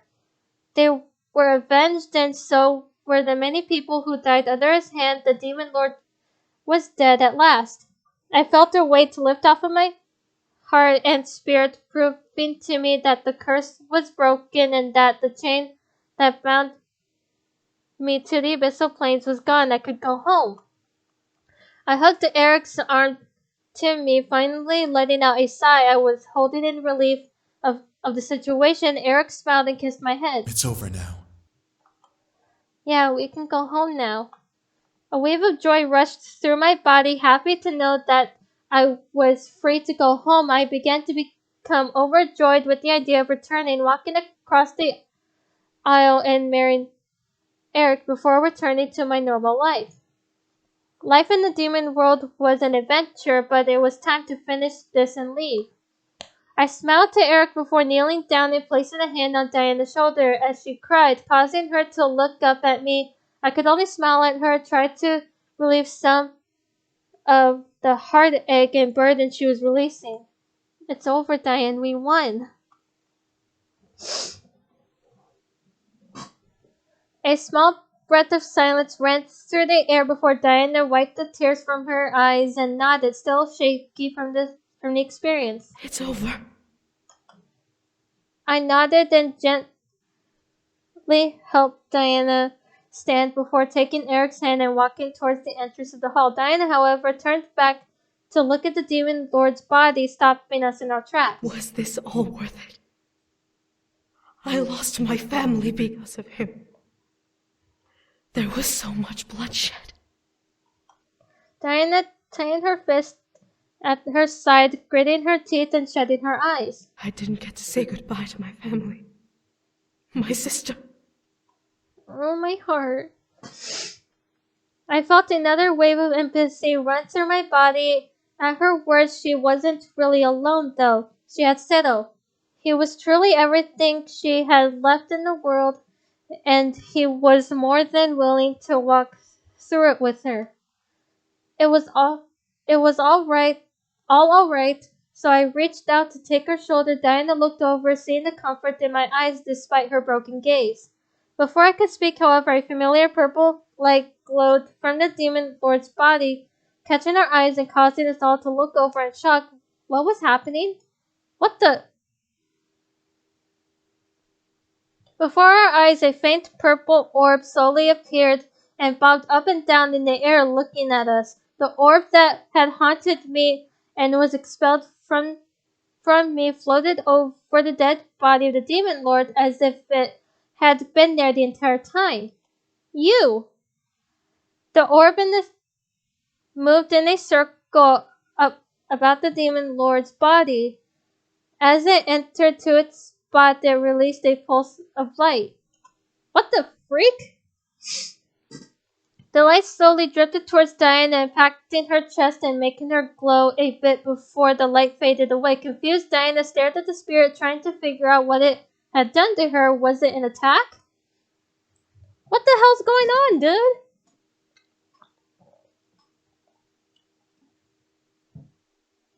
Slowly, Diana became wide-eyed at it in familiarity. With a shaking hand, Diana reached out towards the orb, lost the emotion in her eyes as she kept her sights on the spirit. Arabelle!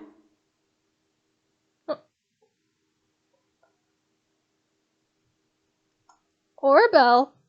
I stared at Diana in shock. It had a name. How did Diana know the spirit at all? It was like she was grasping at straws. How could Diana have known who it was? The orb floated forward, stopping in front of the Demon Lord's corpse as Diana took a step towards it. Hi, Zaire. I was wrong. Diana hit the nail on the head with its name and seemed to be acquainted with it. Diana took a couple more steps forward before dropping to her knees in the middle of the hall. I watched as tears began to stream down her face and her body began to quake. Orabelle? The orb slowly floated. Oh yeah, Orabelle, that's the name of her sister that she gave.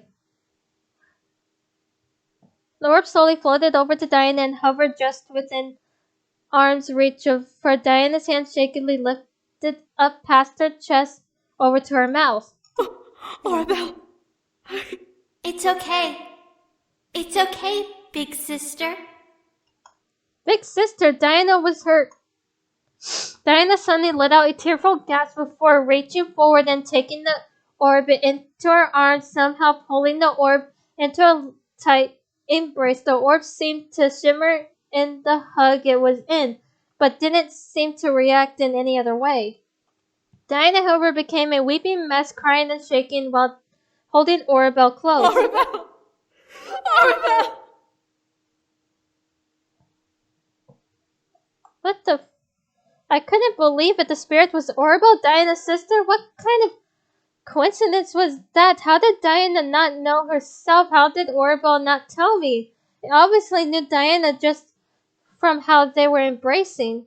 Still, the sight of Diana in mournful tears gripped to my heart. Diana lost her sister and suddenly was able to speak to her once more. Even after Orabelle's death, it was as if fate wanted to apologize for taking her family away. I almost became a crying mess myself. It was a very tearful reunion after a dramatic battle. I didn't know how to feel in the situation we were in. Diana didn't seem to care as she continued to cry and hold Orabelle. Erik wrapped an arm around me, comforting me as I wiped my eyes and tried to avoid weeping. Diana, however, didn't seem to care about the tears running down her face. This is the first time I've heard you cry, sister. I'm sorry. I tried to save you, but It's okay. The Demon Lord did this to me. It suddenly made sense. Orabelle was the unborn baby, so it wouldn't have known its name. The Demon Lord was the one who killed her, so the puzzle pieces were connecting perfectly. Orabelle then phased out of Diana's hands, making the demoness gasp and look up at the orb. Orabelle, however, floated in place in front of Diana as she continued to speak. The Demon Lord made me find the human. What? Orabelle was working for the Demon Lord? She helped the imps bring me to the demon world? Orabelle, you were in the human all along? Why not just tell me? Why? He made me. But now I have nowhere to go. Orabelle. Something in the air didn't seem right. Something about Orabelle became off, and I couldn't place my finger on it. The more I stared, the more concerned I became, and the heavier the nervousness in my gut grew. Zaire, I love you so much. But what? I don't trust this. I don't know why. I have a weird feeling about this. The air seemed to freeze and the room became still as Orabelle floated back towards the body of the Demon Lord. As Orabelle stopped, she began to glow a dark red and purple color. I can't forgive you. What?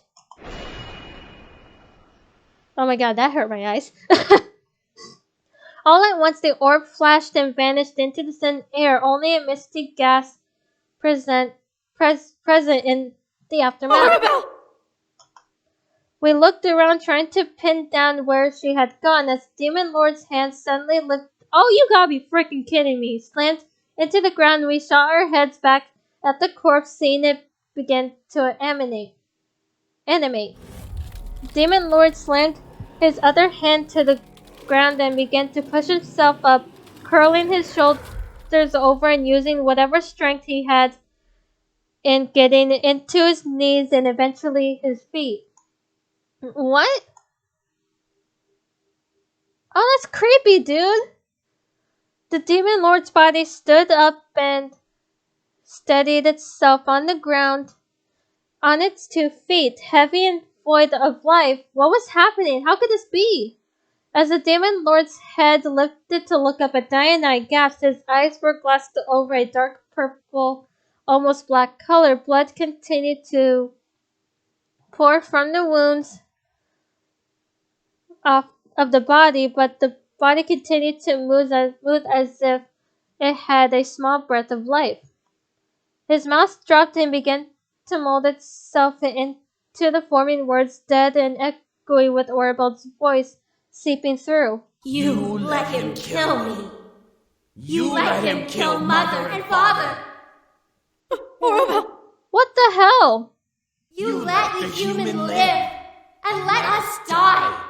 I can never forgive you.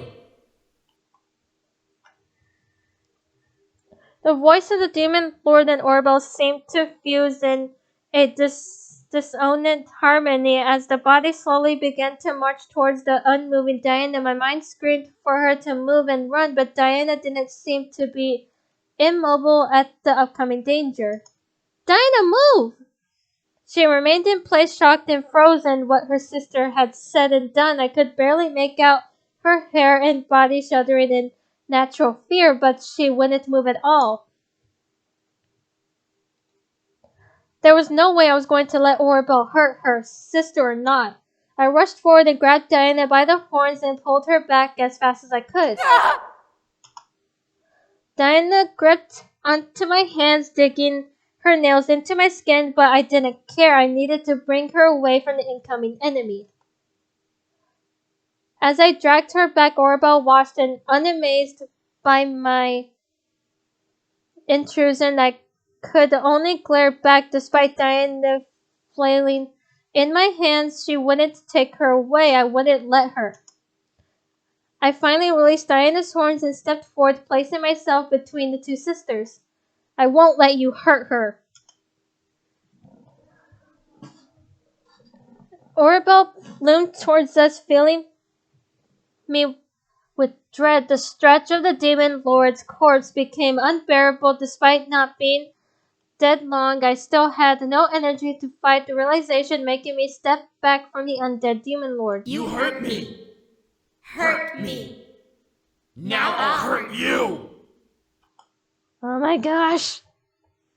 Orabel picked up the Demon Lord's broken blade part and slammed them together, fusing them back into the sword with their energy. How was that possible? She was a spirit. Orabel then started to charge at us, raising the sword barely over Erik's and my head. I prepared to defend, but was blocked by the back of Erik's head and a wave of ethereal tendrils. All at once, the tendril grabbed a hold of the sword and forced it away. Around Erik's body was a deep aura of red and purple mist, swirling in the air and wrapping around his summoned tendrils. As he stepped forward, Orabel surprisingly stepped back. I won't let you hurt the one I love. Thank you, Erik.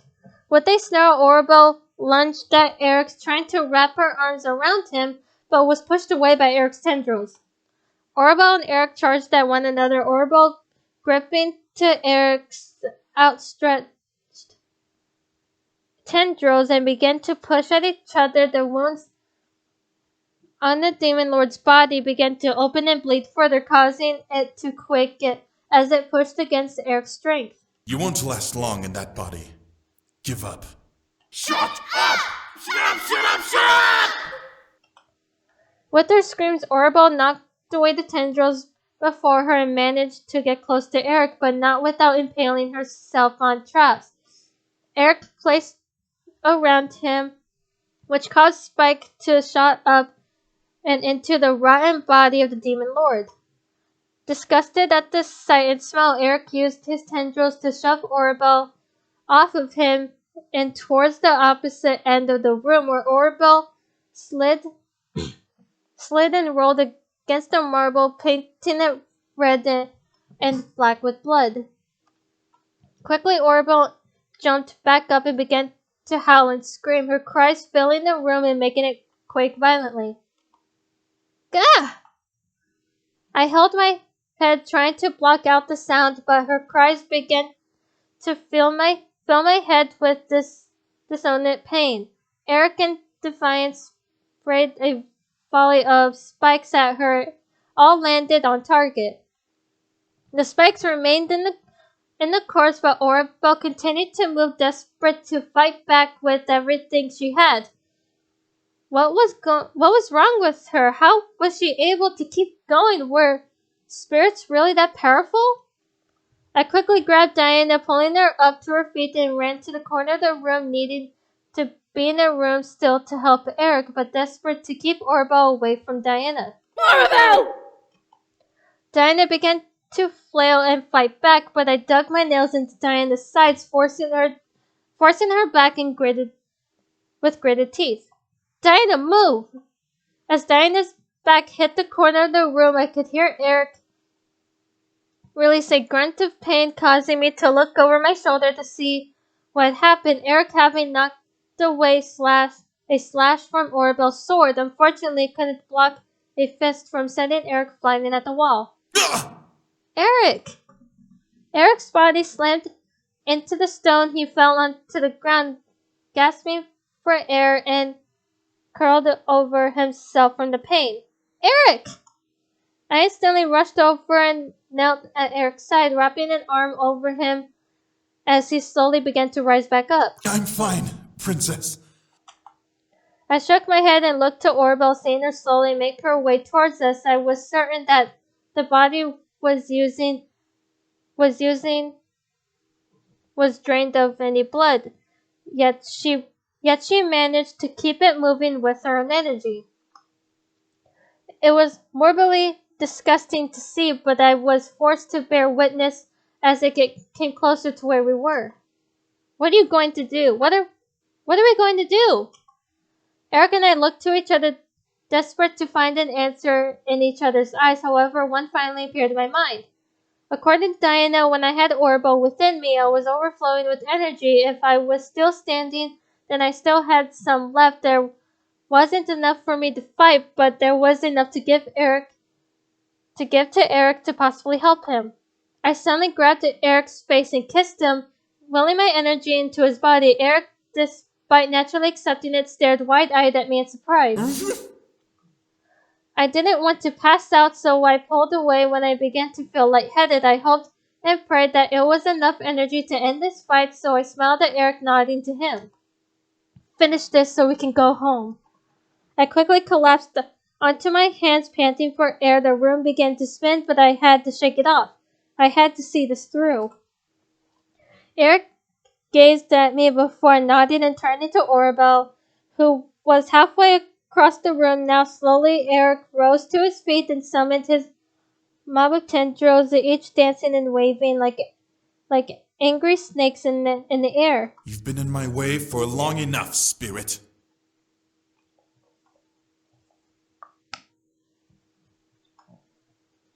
Walking forward, Erik lashed out his tendrils at Oribel, whipping and snapping at the body she was possessing and forcing it back despite her attempts to block and force them away. Every so often, a spike would fly from Erik's ring of tendrils, piercing into Oribel like a skewer.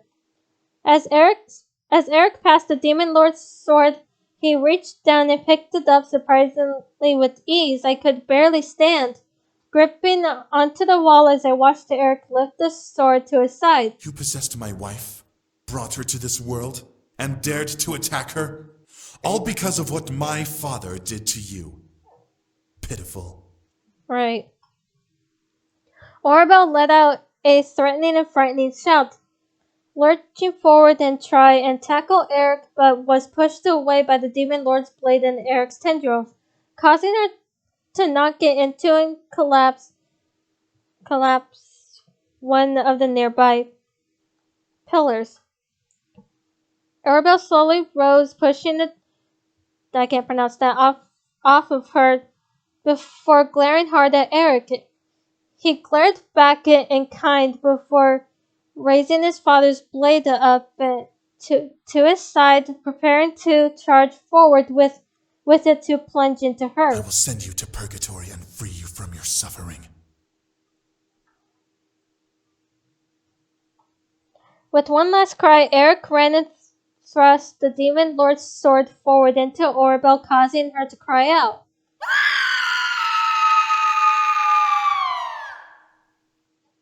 The room began to vibrate and quake, causing me to cover my eyes. However, Erik released the hilt of the sword and rushed back to me. Oh god, that was bright. A bright light filled the room, blinding Erik and I. Erik gripped onto me, trying to cover my body with his, but the white color of the flash invaded my vision. Silence slowly consumed the air as my world became blank like a canvas. I looked up at last to see the spirit orb bobbing up and down into the air. You saved me! Thank you! You freed me at last! Orabel? The orb spun around itself once, releasing a small giggle. It seemed overjoyed despite what had just happened earlier. Had Orabel been under some sort of corruption? I can finally go home! Orabel. I turned my head to see Diana slowly walking forward to be by my side, staring at the orb in both sadness and relief. Orabel floated over to hover in front of Diana, a soft line of sadness in her own voice. I'm sorry, big sister, It's all right. You're free now. Diana wrapped her arms around Orabel, laying her cheek softly on the orb as it flickered a warm glow. The air was calm, and a love between Diana and Orabel seemed to hum with the orb's light. However, Diana was still alive, and I could tell that this was her final goodbye to the sister she had never got to meet. It was heartwarming as well as bittersweet, but Diana deserved proper closure with the sister she grew to love. Tell Mother and Father that I'm all right, okay? Aww. I will. Orabel? Diana and I suddenly looked into the light around us, hearing a man's voice. Orabel spun around in a circle, letting out a happy gasp. Father? Aww. Father! Orabel quickly left Diana's arms and began to fly into the bright light, but stopped and spoke once more. Take care of the world, okay? You're everyone's mother now, sister. Aww. Diana grinned and chuckled a bit, stray tears falling down the side on her face. Of her face. I'll do my best. Oh. Bye-bye, human! Bye, Orabel. I couldn't help waving as the orb finally faded away into the light. As the world returned me to the great hall, I found myself still wrapped in Erik's arms. I looked up to see him staring down at me in worry like I had passed out. Erik. Love, are you all right? I nodded. I was all right now. The battle was over and I was free to return home. Great sacrifices were made, but it was all over now. I was going home. Diana, who had been sitting in the corner of the room, braced her knees to her chest, taking in what had happened as well. I was positive that she was truly there with me to say goodbye to Orabel, so she had to recuperate. Sarah. At her voice, a soft flash of light pulsed in front of her before revealing Seto out of breath. My lady! Despite being out of breath, Seto quickly dropped to his knees and wrapped his arms around Diana. Aww. I was on my way to tell you! We've won! We forced the enemy to dissolve and surrender and... Shut up. Seto flinched before Diana wrapped her arms around his chest and pulled him tightly against her. Just hold me. Aww. Seto stared down at Diana before nodding and embracing her, resting his head against hers comfortably. I could barely hear soft sobbing from her, but I was glad to know that Seto was there for her. Aww, I'm glad too. I looked up at Erik and smiled before kissing him, relishing in the victory of the rebellion and the release of my curse. I was finally going home. It was over. The war was finally over. As the smoke cleared, we were victorious. The soldiers left standing were the ones to cheer in victory. The sky became littered with the howls and cries of the joyful and happy. The I don't know if I pronounced that right, of the demon lord had ended. But what now? Home was now possible. We can go back to the human world and we can live our lives as we wanted. It was something I desperately wanted, and yet my body was not ready to make the journey just yet. We had to celebrate the success of the war after all. As the full moon rose over Lilith's castle towards the dawn, the entirety of the demon world celebrated with endless drink and food, laughter and dancing. It was so unreal, but the courtyard I can see was filled with smiles and happy faces. We had stayed for one more night, traveling back to Lilith's castle to rest and return home as healthy as we could be. After all, we had just gone through a war, right? One more night in the demon world wasn't going to hurt us. While the majority of the rebellion danced in the courtyard, I remained with the Incubi and the rebel leaders who were all in the royal hall having their own celebration. Drinks were shared and battle stories were exchanged, making some laugh and others roll their eyes. I found myself intrigued at the stories Sergeant told about the front line. As I looked at Diana, however, she simply kept quiet with a small smile on her face. She looked at the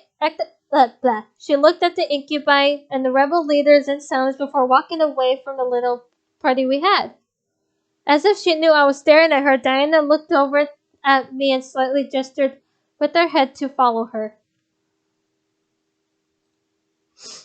I followed, curious as to where she was going. I made sure to remain quiet as I separated from the rest of the group and followed her out of the room and into the hall. The entire journey, Diana didn't speak a word. Even Seto didn't follow her, most likely being told that she wanted to speak to me alone. Diana led me through the castle, up a couple sets of stairs into what looked to be a royal bedroom with a balcony. Was this a guest room? It was untouched and I could smell the very faint scent of dust. Why did she bring me here? Diana stepped into the room using her magic to ignite the candelabras, I don't know if I pronounced that right, and air out of the room by opening the balcony window. Before I could ask, however, Diana finally spoke up. I have to thank you, dear. For what? For aiding us in this war. No problem. We've been fighting the Demon Lord for so long. We thought the war would never end. As terrible as the circumstance was, if you hadn't been summoned here, we probably would have still been fighting now. Right. Diana walked to the balcony and leaned against the railing, staring into the dark night sky. The light from the room illuminated her form as she gazed at the stars. Despite the situation around us, the air seemed calm with the faint echo of the celebrations whispering through the night. I walked over and stood beside her, leaning against the balcony, and looked at Diana as she smiled and let out a chuckle. To be very honest, I didn't expect to ever see you again. Aww. After I took your energy that night, I vowed to never deal with humans again. No clairvoyance could have told me about you coming into play in this war. I wasn't exactly counting on coming here. I love Diana. It was good to see you again, though. Diana stared wide-eyed at me, a small form of a blush on her cheeks. What? It was true. Oh my god, Diana, I love you. I was able... Excuse me. I was able to see another side of her, one that wasn't cruel or ruthless towards me. I guess it was the real her, and I was happy to find out that she wasn't a terrible person after all. When you were in the human world, I never imagined you'd be a nice person. You did everything you could to mess with me and try to coerce the boys to return. Since I came, I know who you really are. You have a good heart, Diana, and I'm glad to know that now. Diana stared for a while before smiling softly, her eyes slightly glossing over in a sense of appreciation. She almost looked like a little girl for a half second. Her face was so full of innocence. Oh my gosh, I love you. And you do as well, my friend. Diana turned her body to me and held her hand out towards me. I smiled back and took her hand, gently shaking it before pulling her to me, surprising her. Aww. I want to hug her. I wanted to hug her, so I did. I wrapped my arms around her body and felt her very slowly relax into my embrace. With a small breath and what I assumed to be a purr, Diana wrapped her arms around me and hugged me back. Never would I have imagined embracing Diana and seeing her not as an enemy, but as a friend. It was mind-boggling, but I was glad to know the real Diana now. Diana and I pulled away from each other and smiled before she stepped back to her original spot. Oh, I had almost forgotten. What? I tilted my head at her. What was she talking about? Diana lifted one of her hands towards the sky and waved her hand through the air, making a soft purple mist glow around her fingers. Within seconds, the mist morphed and formed itself into a lavender-colored lily. Resting peacefully between Diana's fingers, she brought it down and presented it to me with a kind gaze. A gift, my dear. Oh, a gift? I slowly took the flower out of Diana's hands and inspected it visually. It was light, but I could feel a soft glow of magic and emanating from the stem and petals. The bloom reminded me of a human world lily, but something about it seemed otherworldly. A flower known only to demons of Lilith. We call it the flower of Lilith, because these flowers were said to have been created when Lilith first appeared in the Abyssal Plains. I stared at Diana, not understanding why she was giving me such a gift. She chuckled at my confusion and leaned against the railing, continuing her explanation. It is also a flower we succubi use when we marry. Oh. Use? What do you mean?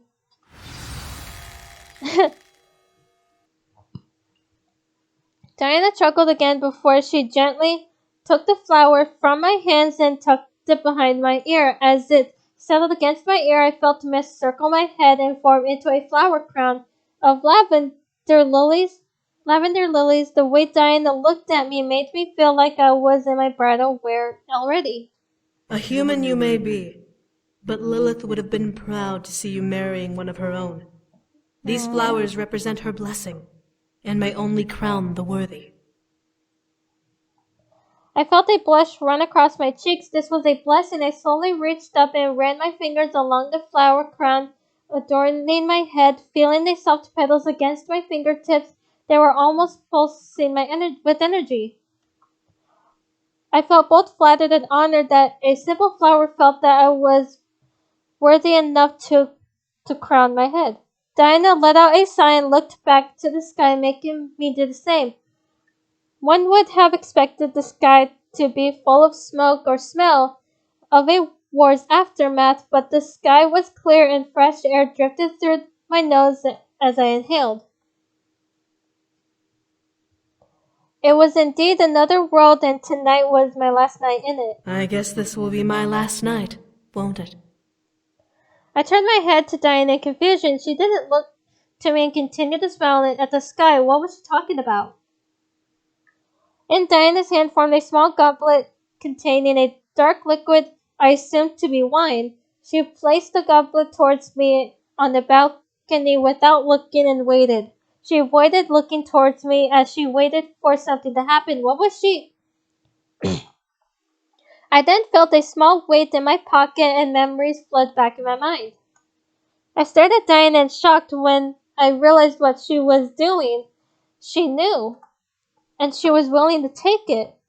I stared at the goblet, now measuring the worth of this action. The vial in my pocket could be so many things: sleeping draught, poison, acid. Diana, however, seemed to be accepting of whatever it was.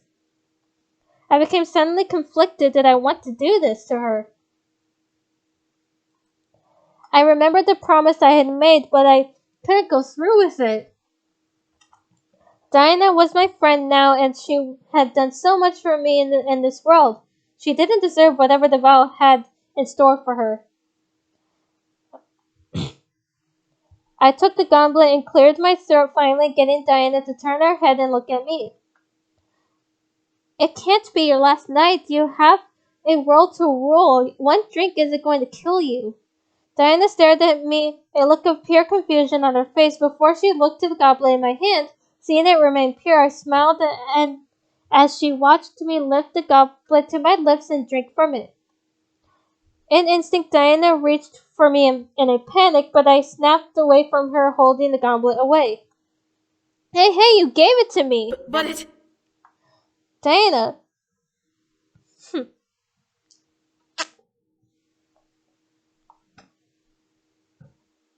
I stared plainly at the succubus, reaching my free hand into my pocket and revealing the still corked vial. I held it out to her, and she gently took it, staring at it before looking back at me.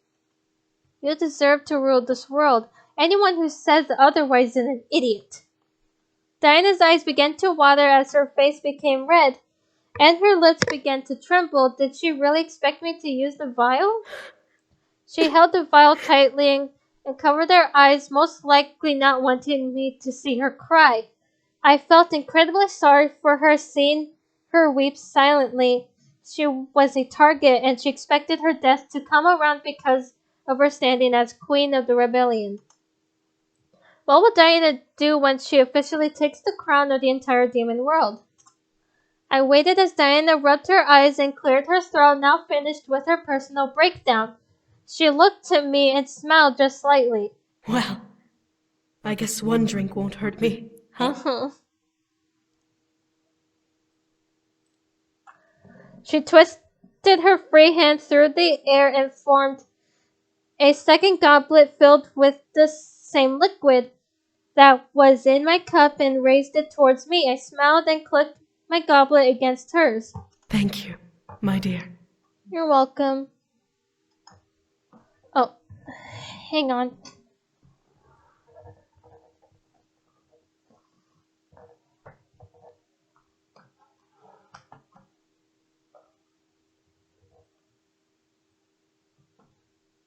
Sorry, my phone was about to die, so I had to put on the charger.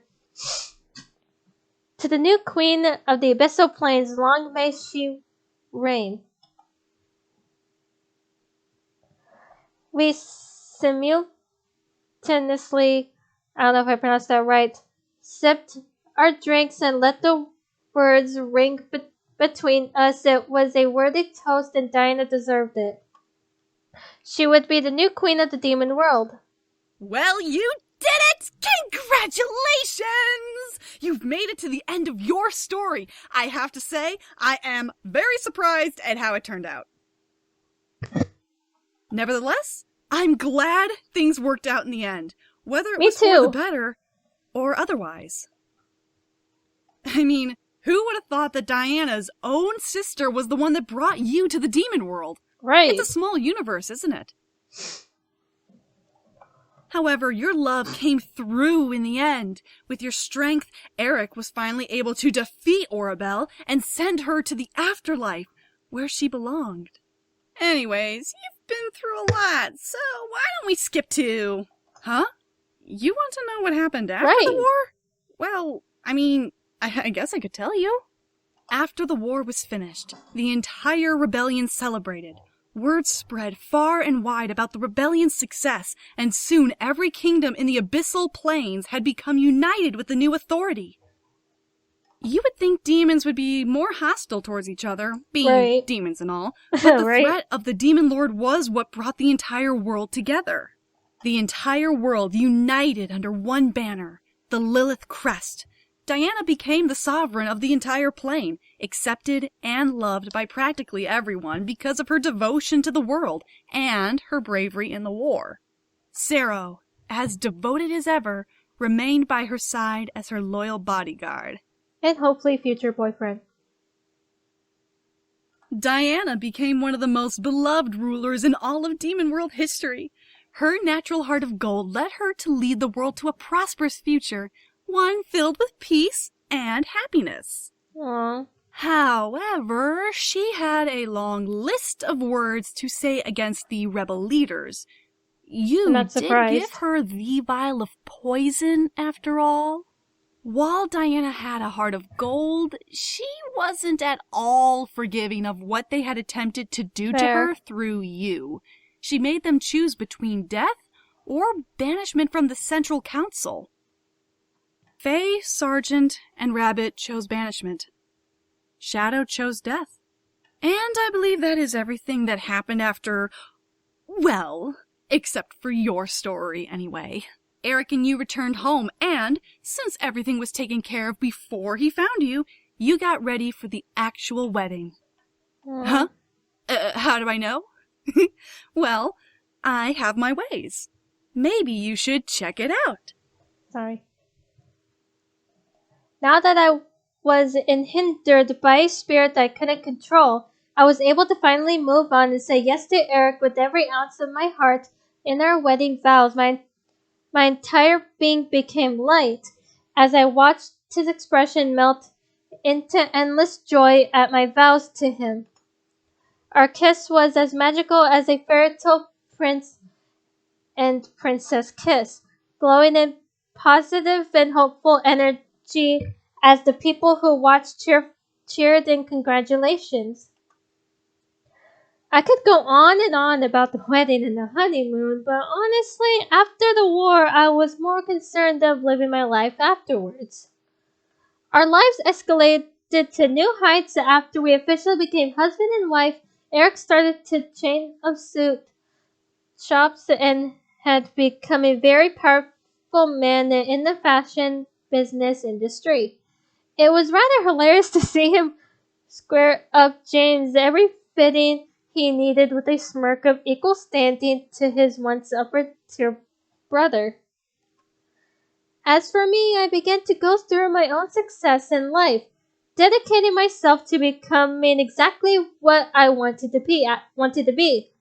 After all, my husband had made a name for himself in the fashion world. If I put the same amount of work in as I did in the demon world, then it was going to be okay.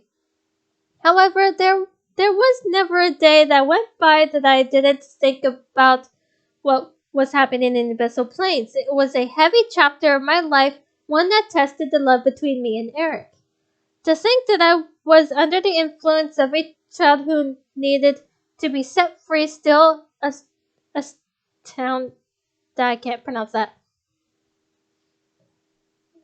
astounded me to no end. For a moment, I myself almost believed that I was pregnant instead. Thankfully, that wasn't the case.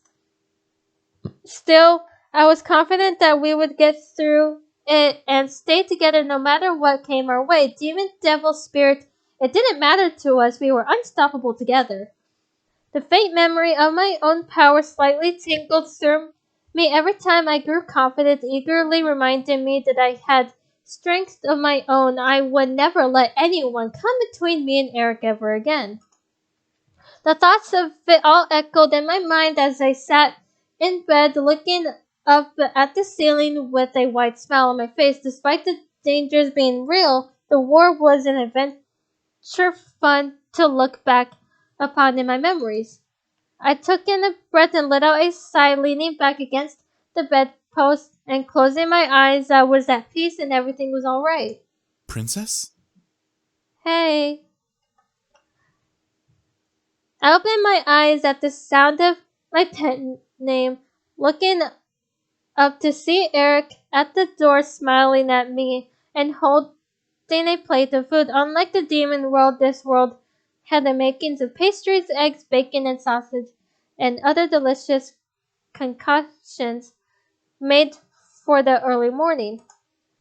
As I took in the sights, all of my favorite foods on the plate in Erik's hand, I licked my lips and let out a happy Hey, that looks delicious. And it's all for you. Aww.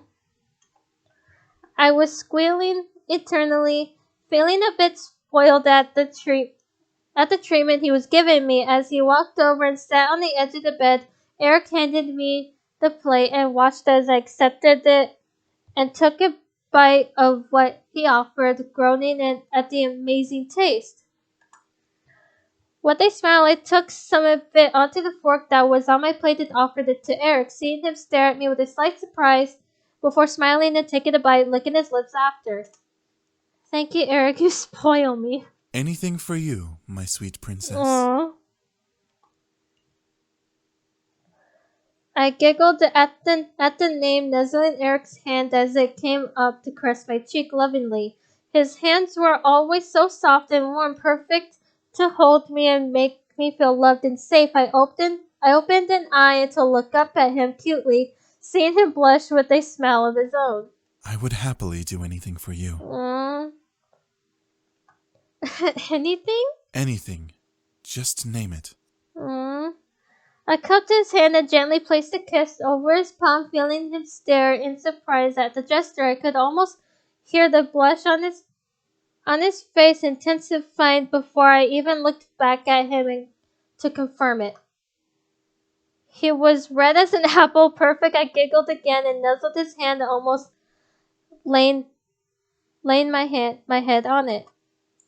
Be with me forever. It took a small, cute moment for Erik to regain his composure before nodding, brushing a strand of hair behind my ear. Forever and always. Hold me every day and every night. As close as I can hold you to me. Sweet waves of joy rushed through me every answer he gave, confirming his devotion and love for me. I was so lucky to have him as my own, and I could tell that he believed himself to be the lucky one. In honesty, we were both the lucky ones, perfectly blending together and devoting ourselves to each other without second thoughts. We proved it in the demon world, and we would prove it for the rest of our lives. I gently pulled Erik towards me, moving the plate between us to the nightstand, smiling as he came close before capturing his lips with mine in a loving kiss. He was definitely surprised, but it wasn't long before he began to kiss back just as passionately. The gentle taste of roses and rain always made me feel at peace, and I always managed to find it on Erik's lips. He was my perfect prince, and I was his loving princess. Our mansion was a castle, and the human world was our kingdom to explore. What story could have been better? As we gently pulled away, we gazed into each other's eyes, becoming lost and numb. All I could see in his purple irises were waves of love and care, filling my heart with everlasting peace. I began to wonder what he saw in my eyes. Whatever it was, he became entranced and could do nothing but wrap his free arm around me, pulling me to him lovingly. Everything in my life belongs to you. My heart, my body, my soul, everything. I swear to give you everything I am, and love you until the end of time. Nothing will tear me away from you. Erik? With a tender kiss on my forehead, Erik's expression softened to a gaze of deep love. I love you, princess. I love you so much. I believed every word. I let his words and themselves into my heart, and I would remember them forever. As Erik kissed me again, locking lips with mine, he sealed his words. I would love him and continue to hold him close for the rest of my life. Nothing would be able to tear me away from him any longer. And that was my perfect happily ever after. Aww. Alright, so gonna end this stream here. I've been streaming for 5 hours and it's already like 2 a.m. where I live, so let's see who is live so I can raid them. Raid. Oh, Night Revenge is playing. Let's go raid Ninja. Alright.